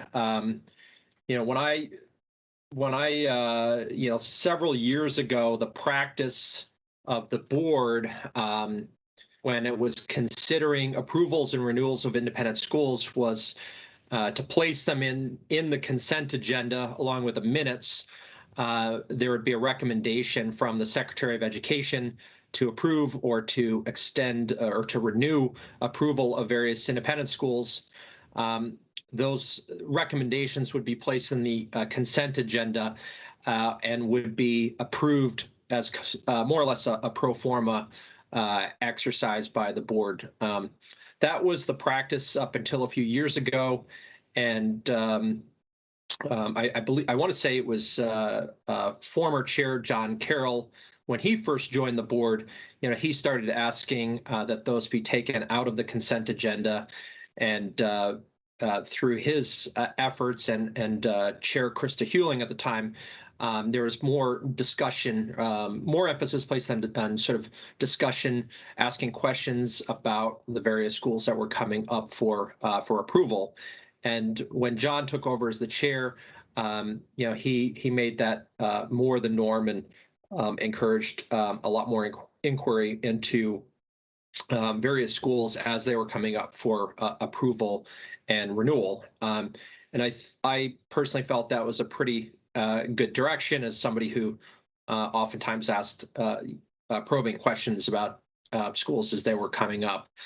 But I think, you know, there's, you know, my personal perspective is that, you know, we have existing laws, we have existing rules on the books, and we as a board have, I think, a responsibility to do more and provide a little bit more scrutiny around these approvals. And, you know, to that end, I put together a memo with some requests of the agency on several key points, which I shared, obviously copied you all on. It's posted on our website. Had some really good conversation with Secretary French and Emily Simmons. And the goal here is, you know, we have obviously, you know, many really amazing schools in Vermont, both public schools and independent schools. And to the extent that we have oversight authority over these schools, we need to ensure that we're doing our level best to ensure that, you know, what we're putting our stamp of approval on, you know, meets the regulatory requirements. There's, broadly speaking, there's sort of two categories of approved schools. There are schools that go through some sort of third-party accreditation process. You know, normally we think of NEASC, that's really sort of the standard out there for third-party accreditation. They do a phenomenal job in terms of looking at the, you know, the educational program, the quality of the school, the financial capacity of the school, and they also check on a number of other, you know, health and safety issues, compliance with civil rights matters, et cetera. But and then the other category of schools are ones that are not accredited, but go through a review by the Agency of Education. There's a process under our rules to do that. In either case, ultimately, you know, the secretary makes a recommendation that comes back to the board, and we have a responsibility to make sure that you know, we have the information that we need sufficient to make findings that school is meeting the applicable requirements before we go ahead and approve it. What I've suggested to the agency and what I'm suggesting to the board is that we even in the case where there is third-party accreditation, matters that concern civil rights and adherence to civil rights laws and regulations out there, and matters pertaining to the health and safety of students, we need to take a really close look and have those assurances that a school is in compliance with those important matters. And that's where I think we, as a board, and where I think the agency should make sure that there's appropriate focus. So that was the subject of my memo. And Secretary French, met with his team and has come back with a response. So with that, Secretary French, I'd like to turn it over to you for your thoughts, and then we'll open it up for discussion amongst the board. Yeah, thank you. No, I would agree. In my experience as well as secretary for the last 3 years, the board's been on this trajectory of improving its oversight functions in terms of independent schools. And, in the chair's letter, from my perspective, it highlights what are essentially already statutory requirements. But what we'd be endeavoring to do is to bring those forward and make them more of a conditional approach relative to approval and formulating my recommendation to you. So, as the chair mentioned, these generally fall into a couple buckets. One is the civil rights areas, and then the other is sort of the health and safety aspects. The NEASC approach relative to asking for more detailed reporting is something that will take us a little more time to implement, but we think that the conditions, relative to the existing statutory requirements are appropriate to highlight as a condition for approval. And that's what we'll be endeavoring to do. As you know, we had a group of schools that were heading your way for consideration of approval. We're going to be reaching out to them and sort of implementing these conditions now, so that they're prepared to understand that context relative to formulating a recommendation or the Secretary's recommendation for approval. So that's essentially what we have before us. Great. Board members, discussion, questions, comments. So this is Patrick.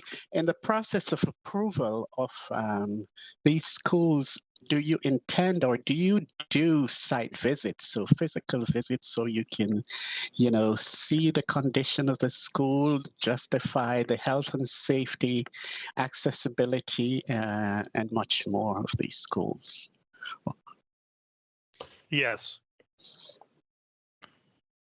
Well, yes and no, right? Yeah, I was just going to qualify it a little bit. Yeah. So just on a quality, there's a quality piece to this, as Oliver was describing with sort of NEASC, the history on that for the last 3 years. Previously, that was contracted out. So the agency would contract with an entity, typically someone who's familiar with the independent school community in Vermont, to do an evaluation and write up a report. And that was more or less the limitation of the interaction on a quality side of it.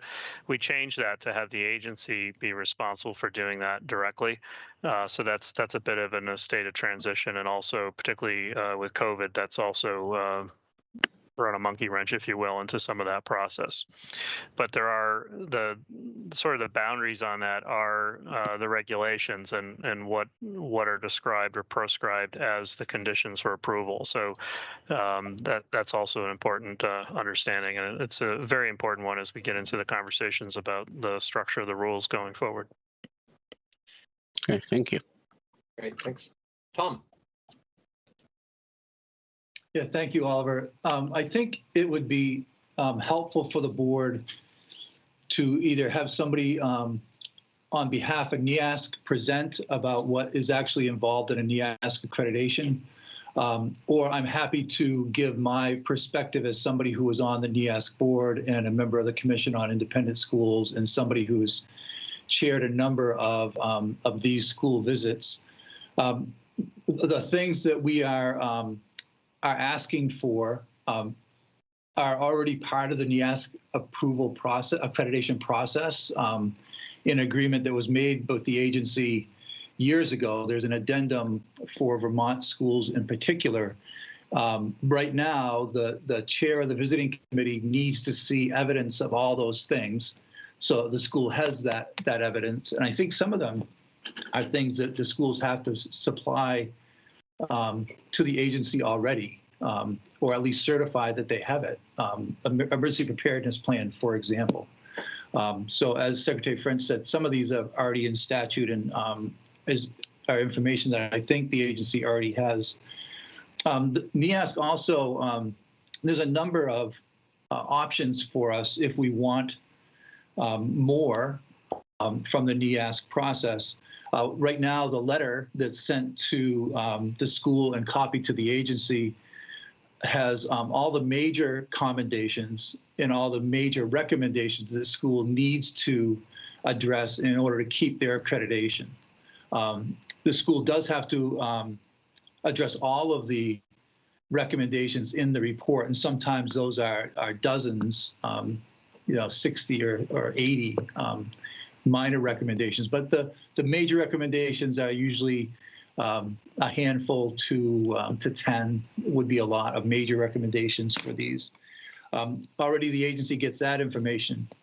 The other things that are in there, and to Patrick's point, it's a 3-day on-site visit by a team of educators, and they vote on standards. NEASC has standards for school accreditation. That team uses evidence to either to find that they have met the standard or not met the standard, and so that's more information that's available. I would hesitate, and I think I saw something in there about getting the full visiting committee report. That would be a lot of information that might be more than the agency would be able to go through. That's often a 60 to 80 page report.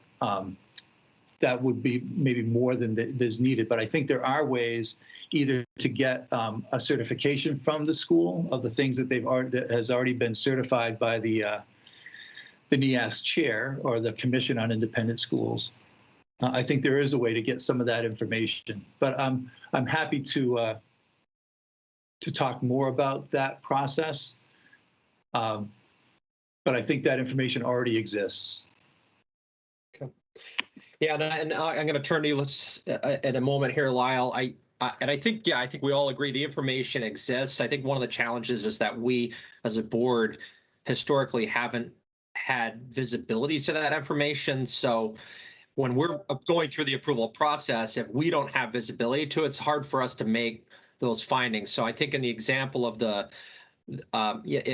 was one of the findings in the auditor's report that I think there was a NEASC, one of these NEASC letters that had identified some shortcomings with a school, some adverse information that wasn't shared with the board. So it's about making sure that the board has visibility.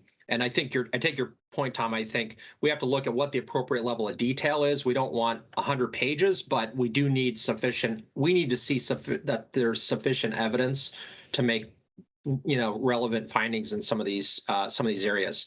So I'm going to go to Lyle, then Secretary French, then Jen.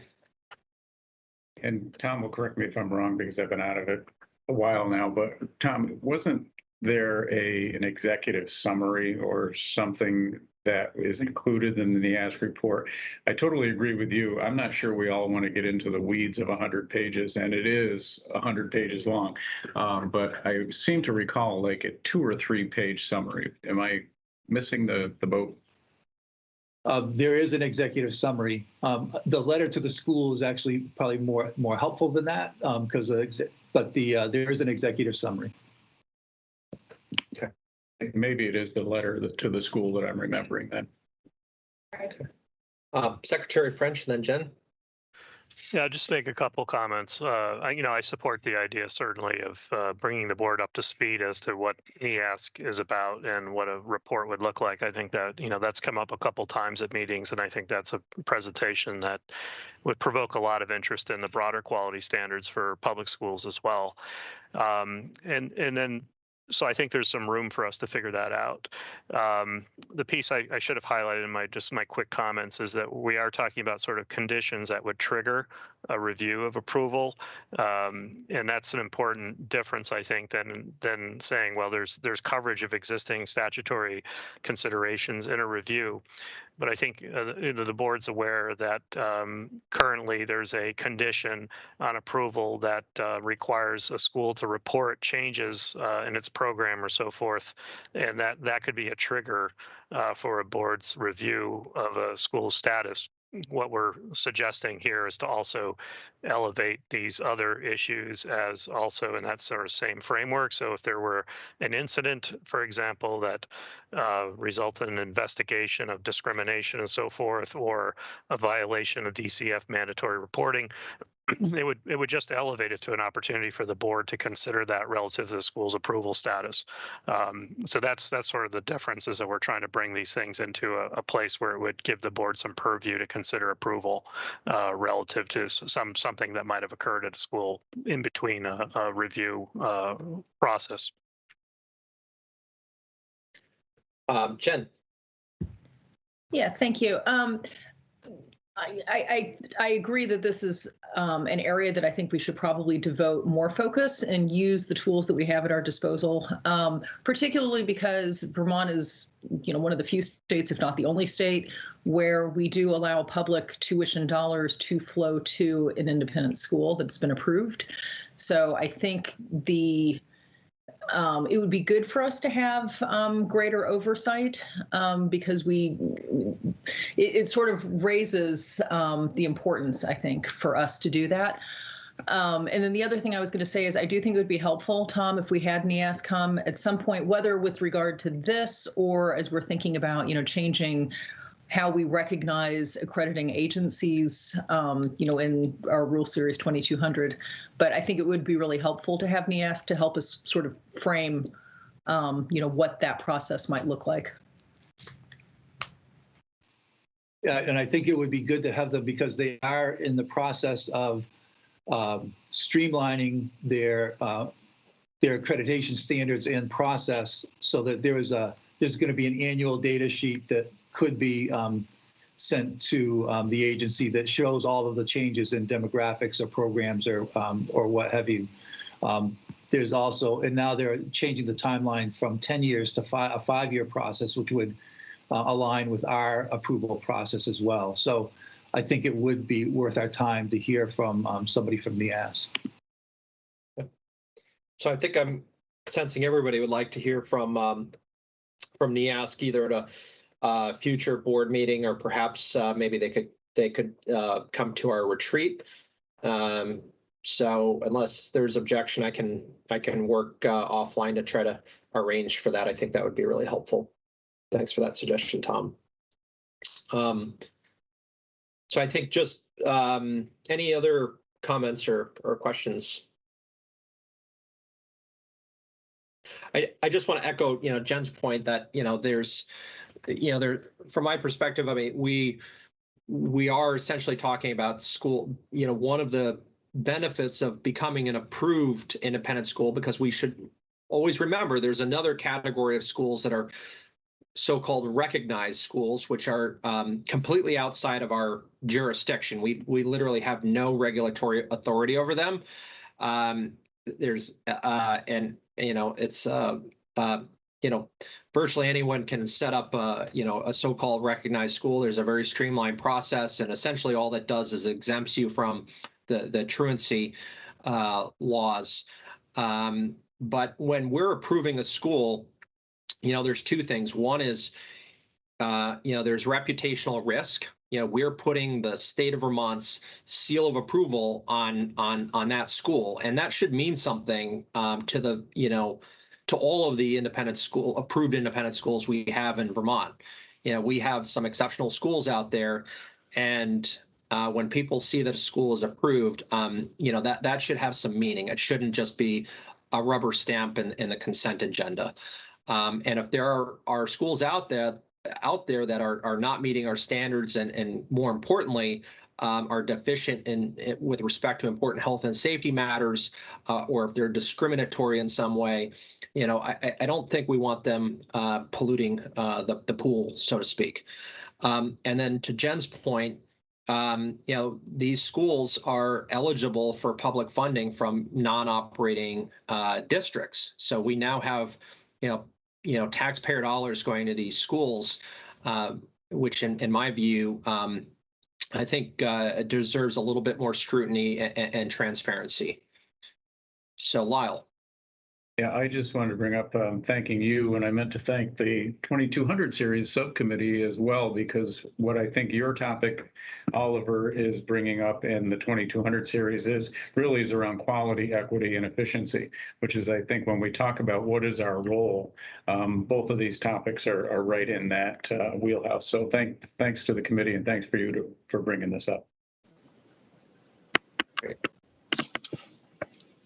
Patrick. Yes, sir. Do we currently have any schools in the queue for approval or renewal? We do, which is actually a good segue into the sub-bullet on here. So I believe that there are 5 schools in the queue that the secretary will be bringing recommendations forward potentially on next meeting.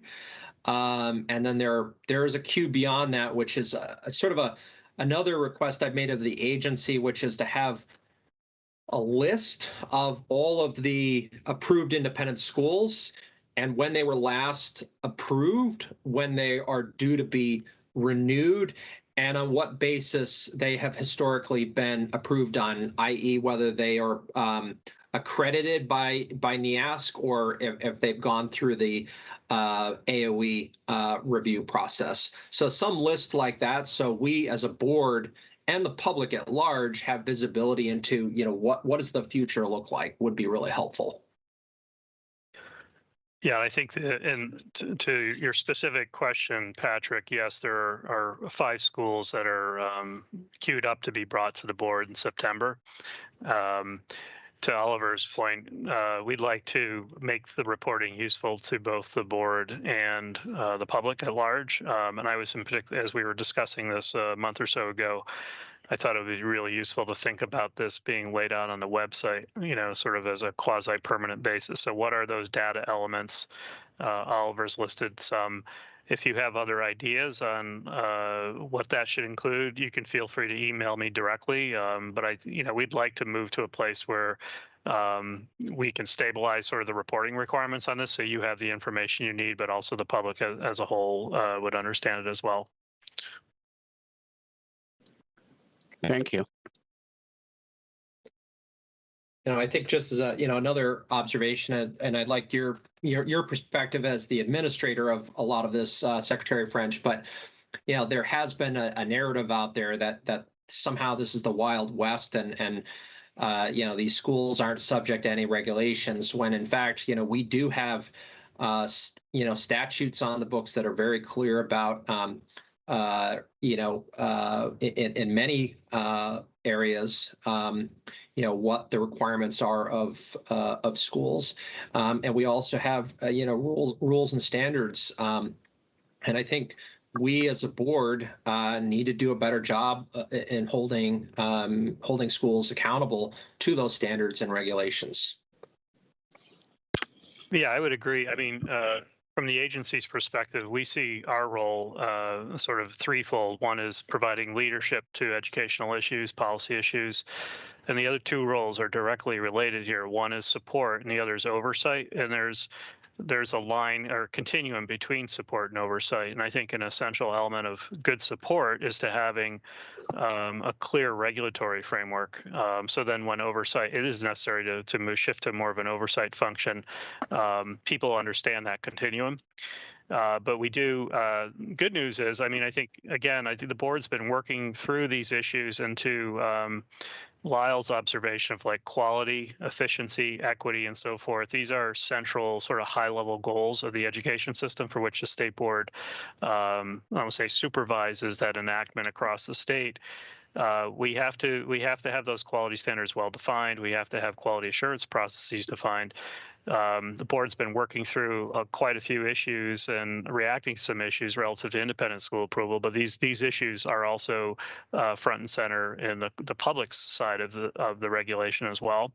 I think, I would say good news that there is a process available to us to sort of make some headway on this. The board's done some yeoman's work on 173 and on the 2200 series, and now we have this conversation about the roles and responsibilities, and really sort of, I think, making some progress in getting a clear regulatory framework at least framed out this fall, and can make some recommendations to the General Assembly for further action. But this is like really important work, and I just really am appreciative of the board's effort to engage in it, because I think it's going to be really important going forward. Great. Patrick and then Jennifer. Okay, so if not already, one of the goals that should be set, because as you all know, the demographics of the state is rapidly changing. And so having a couple of diversity goals for schools would be an asset. It would be a good way forward. That's a really good point, and we should also, I think that's a good segue when we get into item P as well. But I think Jen, as the chair of the 2200 Rule Series Committee, that's perhaps something that you could take up. Okay, thank you. So Jennifer and then Tom. Sure. So I'm just curious, Dan, if there are schools that are up for renewal and they're found to not be compliant with, some aspect of statutory regulation, what is the process there? Do you recommend that the state board deny their reapproval, or is there sort of a probationary period? I'm just curious what that looks like. Yeah, I think, we're going to have to work through those processes. I think, I would just separate the conversation out into standards, which are also regulations, and then the quality assurance part of that. And we could understand quality assurance playing out in several different ways on a continuum of support versus oversight. But specifically in terms of the approval process, by putting these issues up in front and center as conditions for approval, that would inform the secretary's decision to recommend, firstly. So, in fundamental conditions of approval, if they're not met, would not result in a recommendation from a secretary, I would think, if the regulations are set up in that way. But then you're going to have this sort of tripwire effect. If a violation does occur in any of these domains, then this question to what to the extent the school reports that makes everyone aware about it, so we're not necessarily just reading about it in the newspaper or online and trying to react to it. So we have a formal sort of approach that would trigger an oversight or compliance review. But I could imagine a continuum, and we're gonna have to figure that aspect out, the quality assurance aspect out a little better. We have. I would argue quality assurance is an essential function of the agency, particularly it's largely an administrative function. We have some capacity already dedicated to a quality assurance process on the public side, which is known as the Education Quality Review, which includes a data snapshot and then an integrated field review process. We're going to have to, again, and I think if we can move forward on the regulatory side, then we will need to describe what should be a very good and effective quality assurance model in Vermont.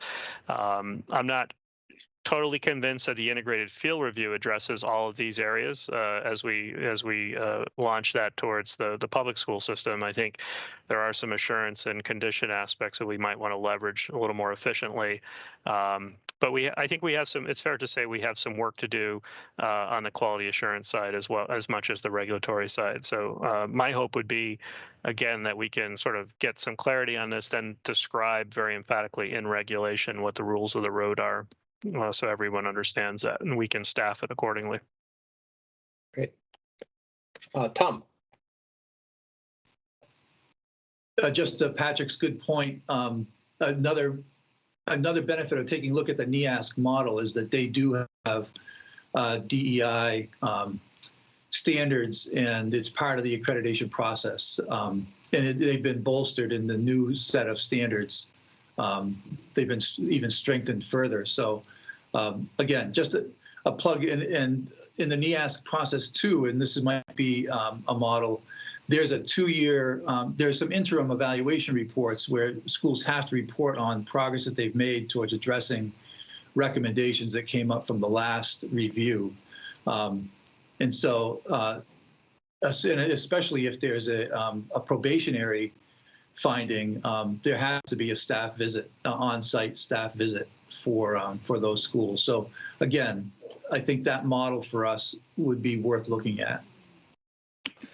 Thanks for that, Tom. That's a great point. And just for the benefit of our new members, the directionally where we're going with our, phase 2 of the 2200 rules is we want to, for the outside of these kind of health and safety, these kind of fundamental health and safety, civil rights issues, when we talk about the overall program, educational program of a school, we're moving towards relying on third-party experts to handle that part of it through their standards and their review process. So to Tom's point, something like NEASC has a set of standards that are far more rigorous than we have in our sort of baseline rules around the educational program, and touches on these other things such as a DEI as a specific example, but even broader than that. So by moving down that direction, I think we're going to adopt a lot of these really important educational standards. Cool. Other comments, questions? Otherwise, I think we can move on to our next agenda item, which is item N, which is a quick update on supervisory union boundaries with respect to Westminster and Ripton. I'll lead that off if that's all right. Just so folks understand, school districts are required to be members of a supervisory union or be a supervisory district, which is essentially one school district that also functions as a supervisory union. And the State Board of Education controls the composition and assignment of districts to supervisory unions. Ripton School District in particular has voted to, and the board approved it, leaving a merger that it voluntarily entered into, and that now necessitates Ripton being assigned to a supervisory union. And there's no easy answer to that necessarily. What I had agreed to do is provide the board written recommendation for its September meeting, so that's coming up. Just want to provide a quick update of what I'm doing on that, other than doing sort of exploring the options specifically to the region around Ripton. For those who don't know, it's in the Middlebury area. So we're looking at the options there. What I'll be doing next week is sending a letter out to regional stakeholders to say, here's basic framework for my analysis. Let me know. I would appreciate something in writing from you if you have an opinion or some thoughts about how Ripton should be situated. And I'll provide a written review and recommendation for you, and also attach any of that written commentary I get from regional stakeholders for your September meeting. Westminster is a slightly different topic. I think they, at some point, the board requested them to come back and give the board an update. I think that would happen at the September meeting as well. A little easier situation there. It was a joint contract school, and basically they can resurrect their prior status pretty easily. There's no real option at play. I think the board just wanted a status update. Okay, thanks for that. And again, for benefit of the public and our new members, the situation with Ripton is particularly challenging. Just reviewing some, various meeting minutes out there. And we've already received formal correspondence as a board from one supervisory union. I fear that we are going to arrive at a place where somebody's not going to be happy with the decision that we have to make. There is no easy solution with where to place Ripton. We have, one option would essentially result in the disaggregation of the Addison Central Supervisory District into a new supervisory union for no other purpose than to accommodate Ripton. So there's a whole sort of new board that would need to be formed, new infrastructure, additional cost, and clearly in contravention of the goals set by the General Assembly. The other options are to assign Ripton to an existing supervisory union elsewhere, and I believe Ripton has made overtures to at least one other supervisory union, and my reading of the various minutes out there certainly implies that the reception has not been favorable. But nonetheless, they need a home. They have to go somewhere, and we're going to be the ones that have to make this difficult choice. And I fear that we're ultimately going to make a decision that is not good or less than ideal, both for for the educational system as a whole and for our students. But our hands, unfortunately, are a bit tied on this one. So I wanted this item on the agenda because I want the record to be very clear that we acknowledge these challenges, and we're welcoming and feedback and input from members of the public, and particularly any surrounding supervisory unions, or in the case of ACSD, supervisory district, to express their thoughts so that we have all the information when we are faced with this decision in September.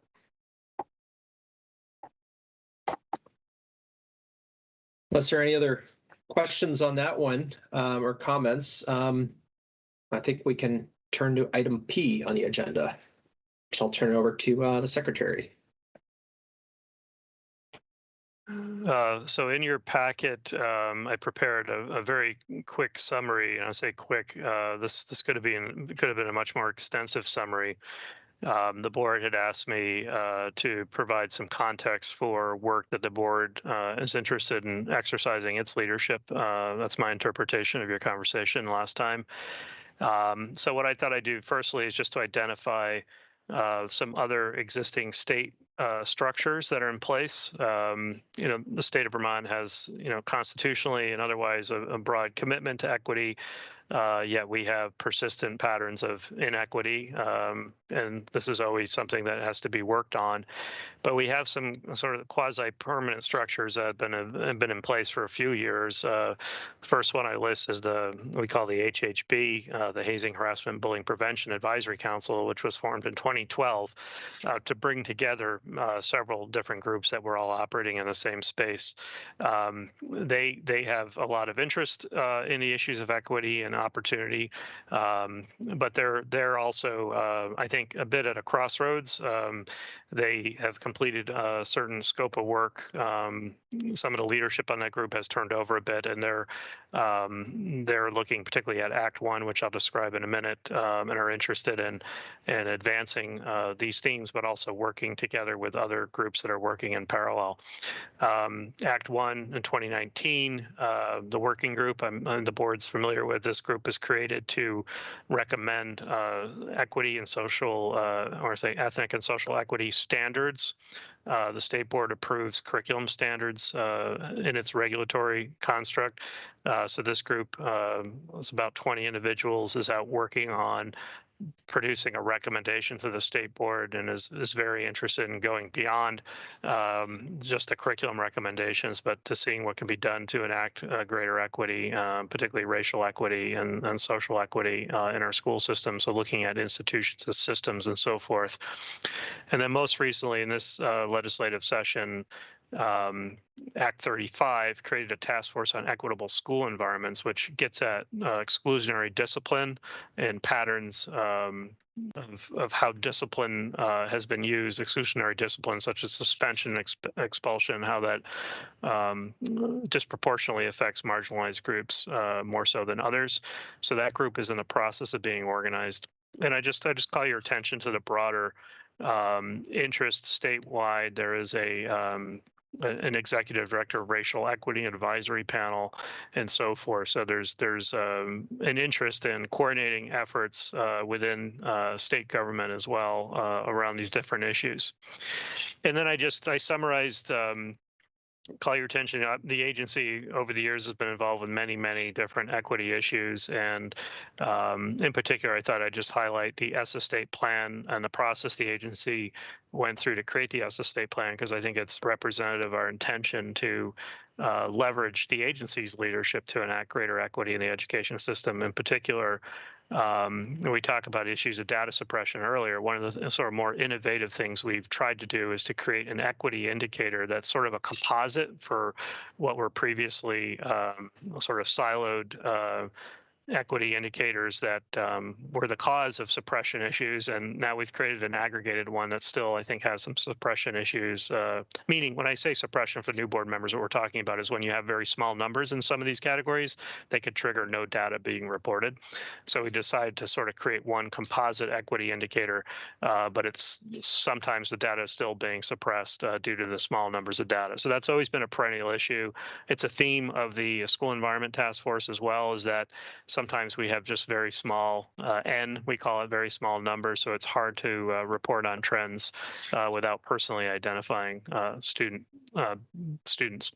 So at any rate, hope that memo is useful to you to understand how the state board might exercise its leadership and situate that leadership relative to the work of other groups that are anxious to partner with you and also engaged in this work. Great, thank you. Any questions for the secretary or comments?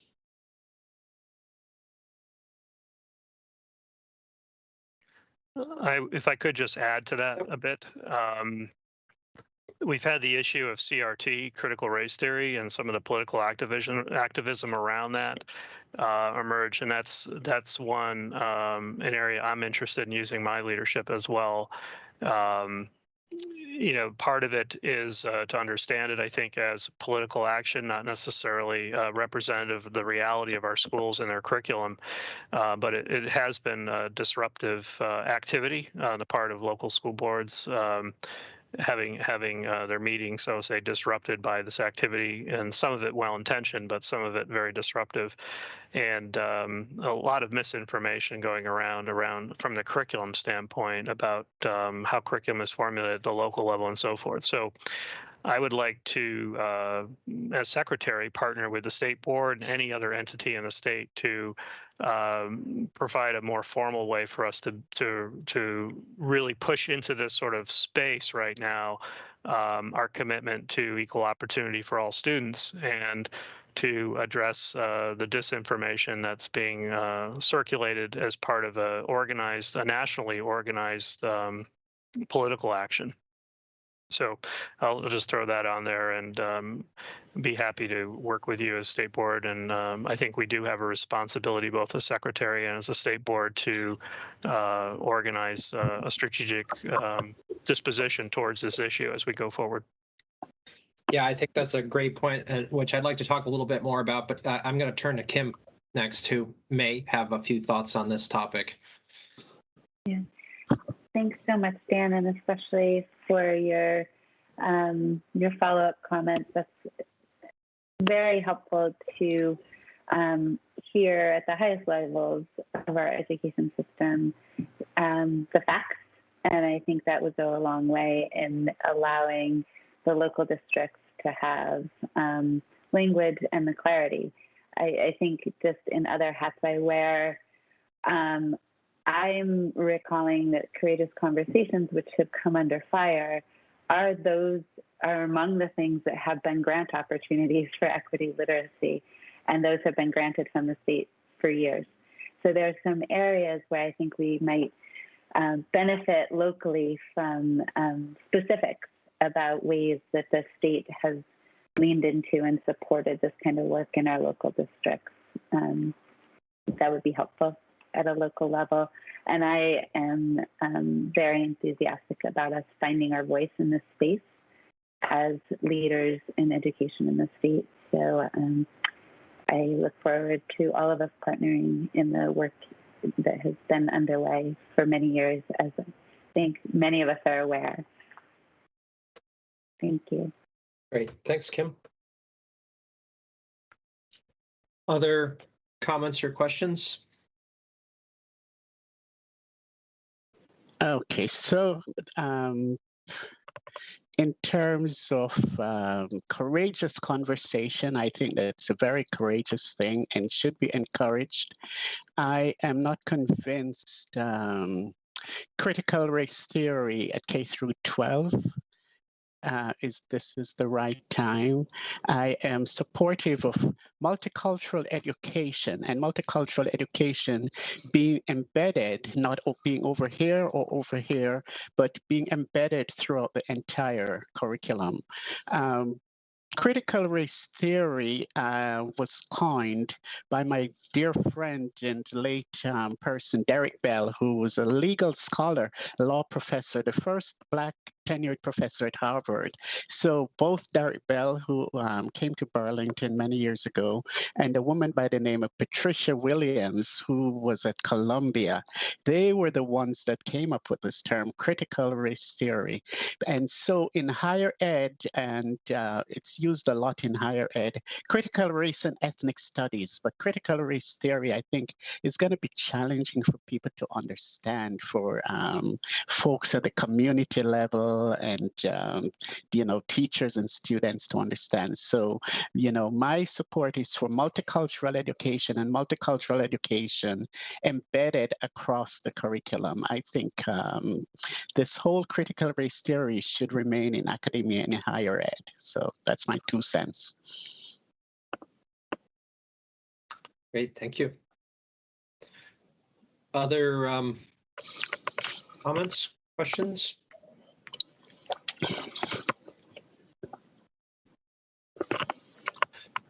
So we'll this we wanted to put this on the agenda to this is going to be a conversation that's going to be evolving as a board, and I see this as very central to our work going forward. I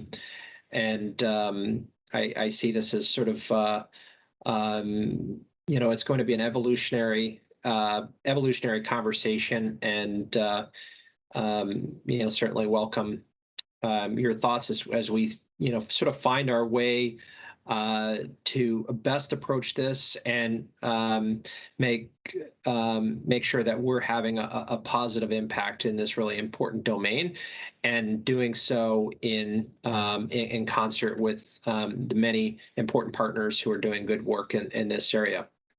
Lyle, I see your hand is up, and Kim, your hand is still up. I'm not sure if you want to speak again. Yeah.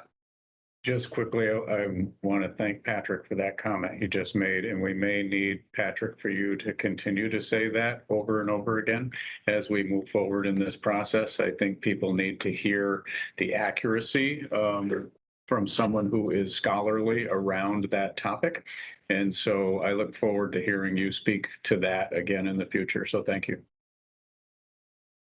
Great. You're very welcome. Excellent. Thank you. Alrighty, so that, I think, look at that, we're right back on time. That brings us to item Q, which is an update on the testimony before the Pupil Weighting Task Force. Secretary French, myself, and Kim will just provide some quick updates because we each testified before the task force. I'll jump in. Go for it. So this is an important piece of work also going on right now, looking at our funding system. Funding's directly related to equal opportunity, and the issue of pupil weights hasn't been re-examined for some time. A report, some analysis was done of the existing pupil weights, and this task force has been formed to consider how to implement some of the recommendations from that report. The committee, the task force has met in July, and then more recently in August. They're, from my perspective, doing sort of an inventory of the different policy issues that are related, which are many because funding touches so many different aspects. I recently provided testimony on a theme very central to some of the conversation we've had today, which has to do with quality standards. And this had come up in the General Assembly where the issue of pupil weights was being discussed in conjunction with how do we, because pupil weights do not necessarily translate to equal dollars or more dollars being put on the table, but how do we get districts to make those investments if they're essentially given greater taxing capacity through more equalized pupil weights?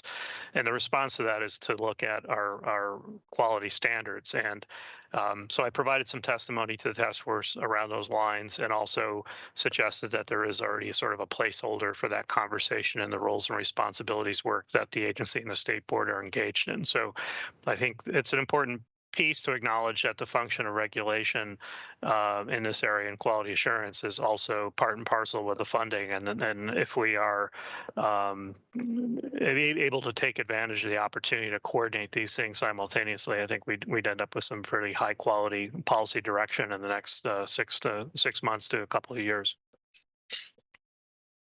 Great. Thanks, Dan. And you know, the board was asked I was asked to testify on behalf of the board on the ed quality standards. And as we discussed at our last meeting, you know, this board, due to the you know, turnover by design, has not been involved in setting those ed quality standards. So I opened up my testimony with a bit of an overview of the board and highlighted the fact that by design, the board lacks institutional knowledge, right? Because we have 6-year terms, and you know, I've been on the board only for 3 years, and I'm the most tenured member of the board. Clearly was involved in writing the ed quality standards, and I'll also highlighted that, you know, much of the board's work over the past several years has been consumed by directives of the General Assembly, special projects, if you will. Act 46 being quite notable, and Act 173 being of equal weight in terms of commitment from board members. And we're effectively volunteers who meet on a monthly basis, you know, with some sporadic committee meetings. So I did raise, you know, the issue of capacity. I was asked directly if that meant that, you know, we wouldn't be the right people to update the ed quality standards going forward, and my response was no, not necessarily. We could, but just it's a balancing act, and the General Assembly, you know, what I respectfully requested is that they just be sensitive to the tasks that they put before the board. Know that we do have some limitations, and there has to be some consideration given to the amount of tasks that are put in front of us. From my perspective, you know, I shared, and I'll let Kim chime in on this as well. I think the board does play and can continue to play a really important role as being a facilitator. So while we are not by design the subject matter experts on a lot of these things, we do have the powerful ability to step back and help sort of mediate conversations and forge consensus. I personally believe that, you know, we did that through the 173 process, which Kim was able to speak to in her testimony. So I think that was sort of the upshot of you know, the discussions that or the testimony that I gave. I'm trying to think if there was anything else, but I think those are the kind of the key points. So Kim.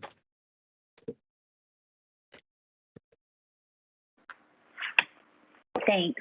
And I also echoed the lack of technical expertise in content matter, particularly with something as technical as special education, but highlighted our ability to bring those, to hear the public, to incorporate from that some themes that may have resulted and did result in changes in the final language, and the process to bring those practitioners and advocates to the table to arrive at some consensus, and doing so by sort of articulating our priorities for it, that it would align with federal language that we would see improved practice and consistency for the experiences, and you know, have a process that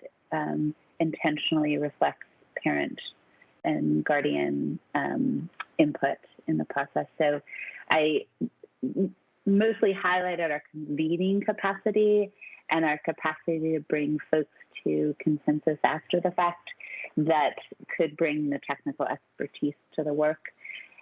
I suggested that part of that success was due to the broader themes that we thought were important to address and the goals that we had within that. And then just spoke to the importance of getting these weights right, and to recognize that this, you know, if the goal is equity and this work happens through that lens, it can benefit all Vermonters. And because of the very nature of the way these weights are going to impact districts, if it should be viewed through winners and losers with respect to that impact, that it is, you know, at risk of everybody losing. So it's a hard challenge, but I, you know, indicated our willingness to support them in our convening capacity, however it seems most appropriate. And with respect to our capacity, I'm thinking all of our, part of the ask might be that we get some of the capacity that we've been seeking, because on something as important as reframing the ed quality standards, it seems we might be uniquely positioned to be the convening body on that work. So another plug for maybe the pieces that we had hoped to see to allow us to operate a little more independently. Great. Thanks. Excellent. I remember the other point I want to make that I did highlight was that, you know, from my perspective, my personal, you know, observation was that, you know, the ed quality standards, if they're looking to leverage ed quality standards to ensure greater equity, you know, my sort of observation is that the current standards are, you know, they're more of sort of the minimum.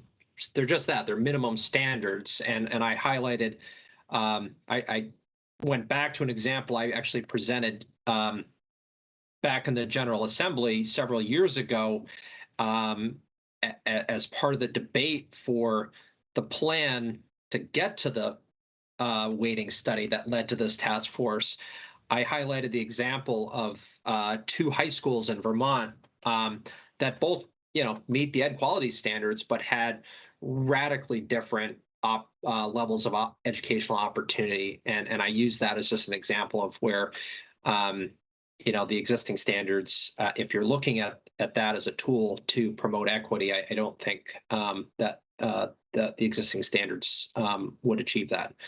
So any questions or comments on the weighting task force? Okay. That brings us to item R, which is to talk about future agenda topics. So as we start thinking about planning our September meeting, are there any topics that are top of mind for board members that you'd like to make sure we include? Mr. Jepson. I'm thinking about a recent article I read about Burlington High School and the Tech Center and their relocation. And I guess I'd like an update on construction aid or lack thereof that's available for schools, similar to those in Burlington's case, but also just in general to schools.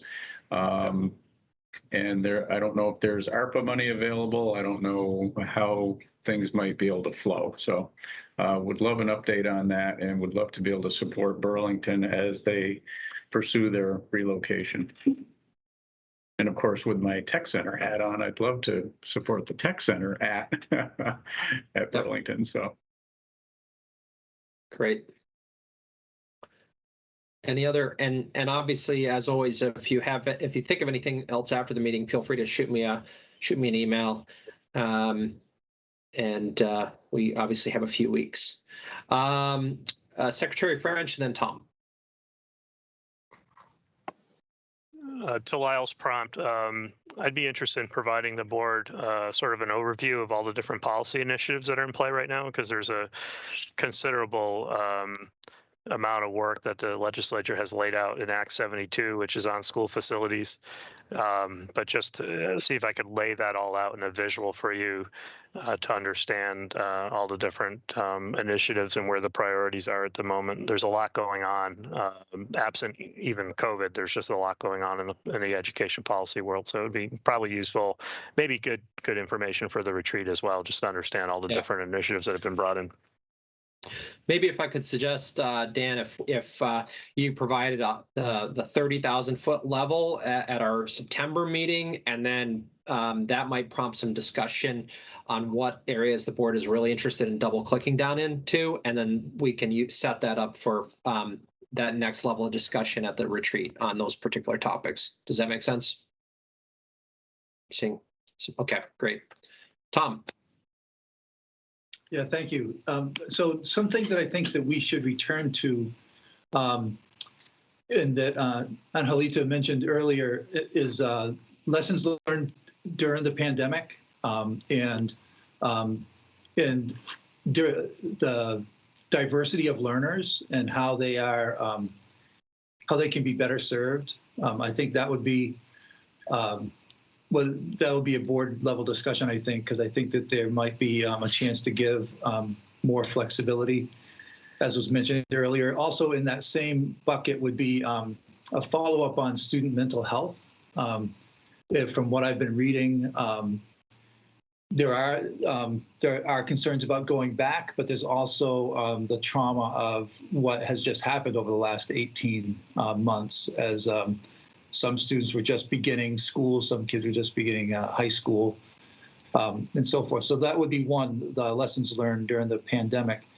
And then I'm interested more in Lyle's comment about career and technical education, especially because I found as a teacher of those students, that was really hard to do remotely or in a hybrid way.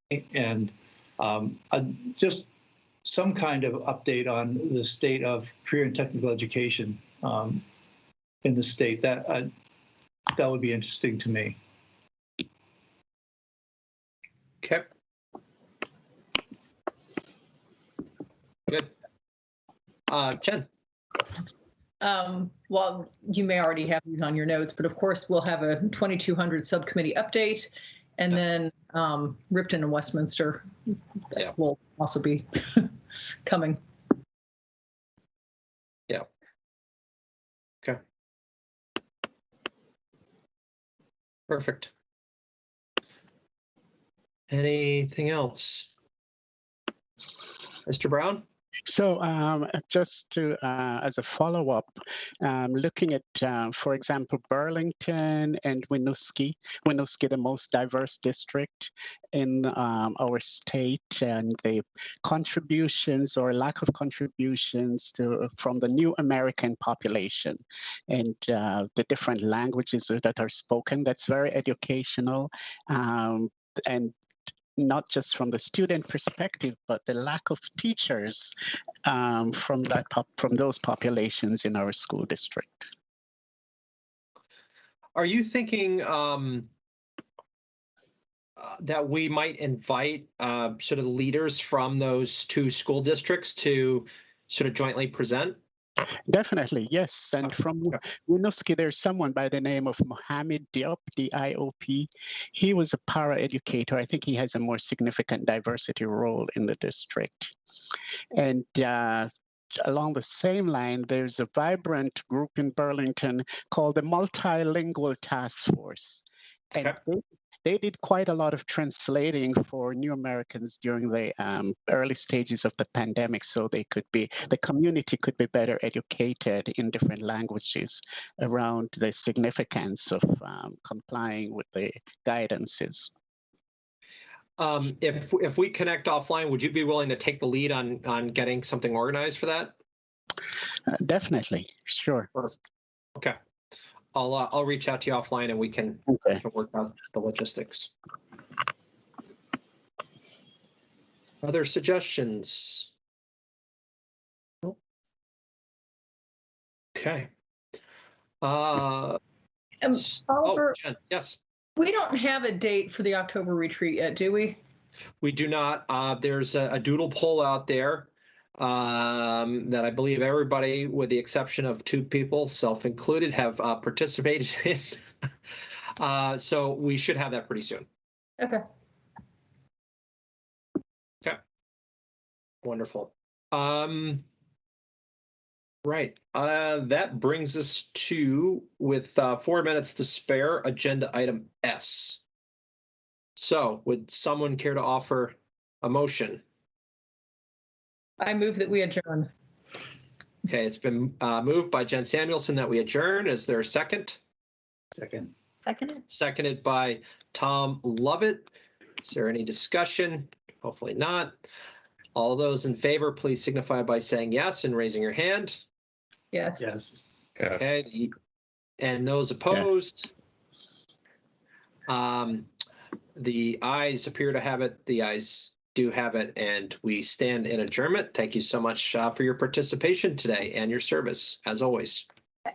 See you next time. Thank you. Great. Thank you all. Bye-bye. Bye.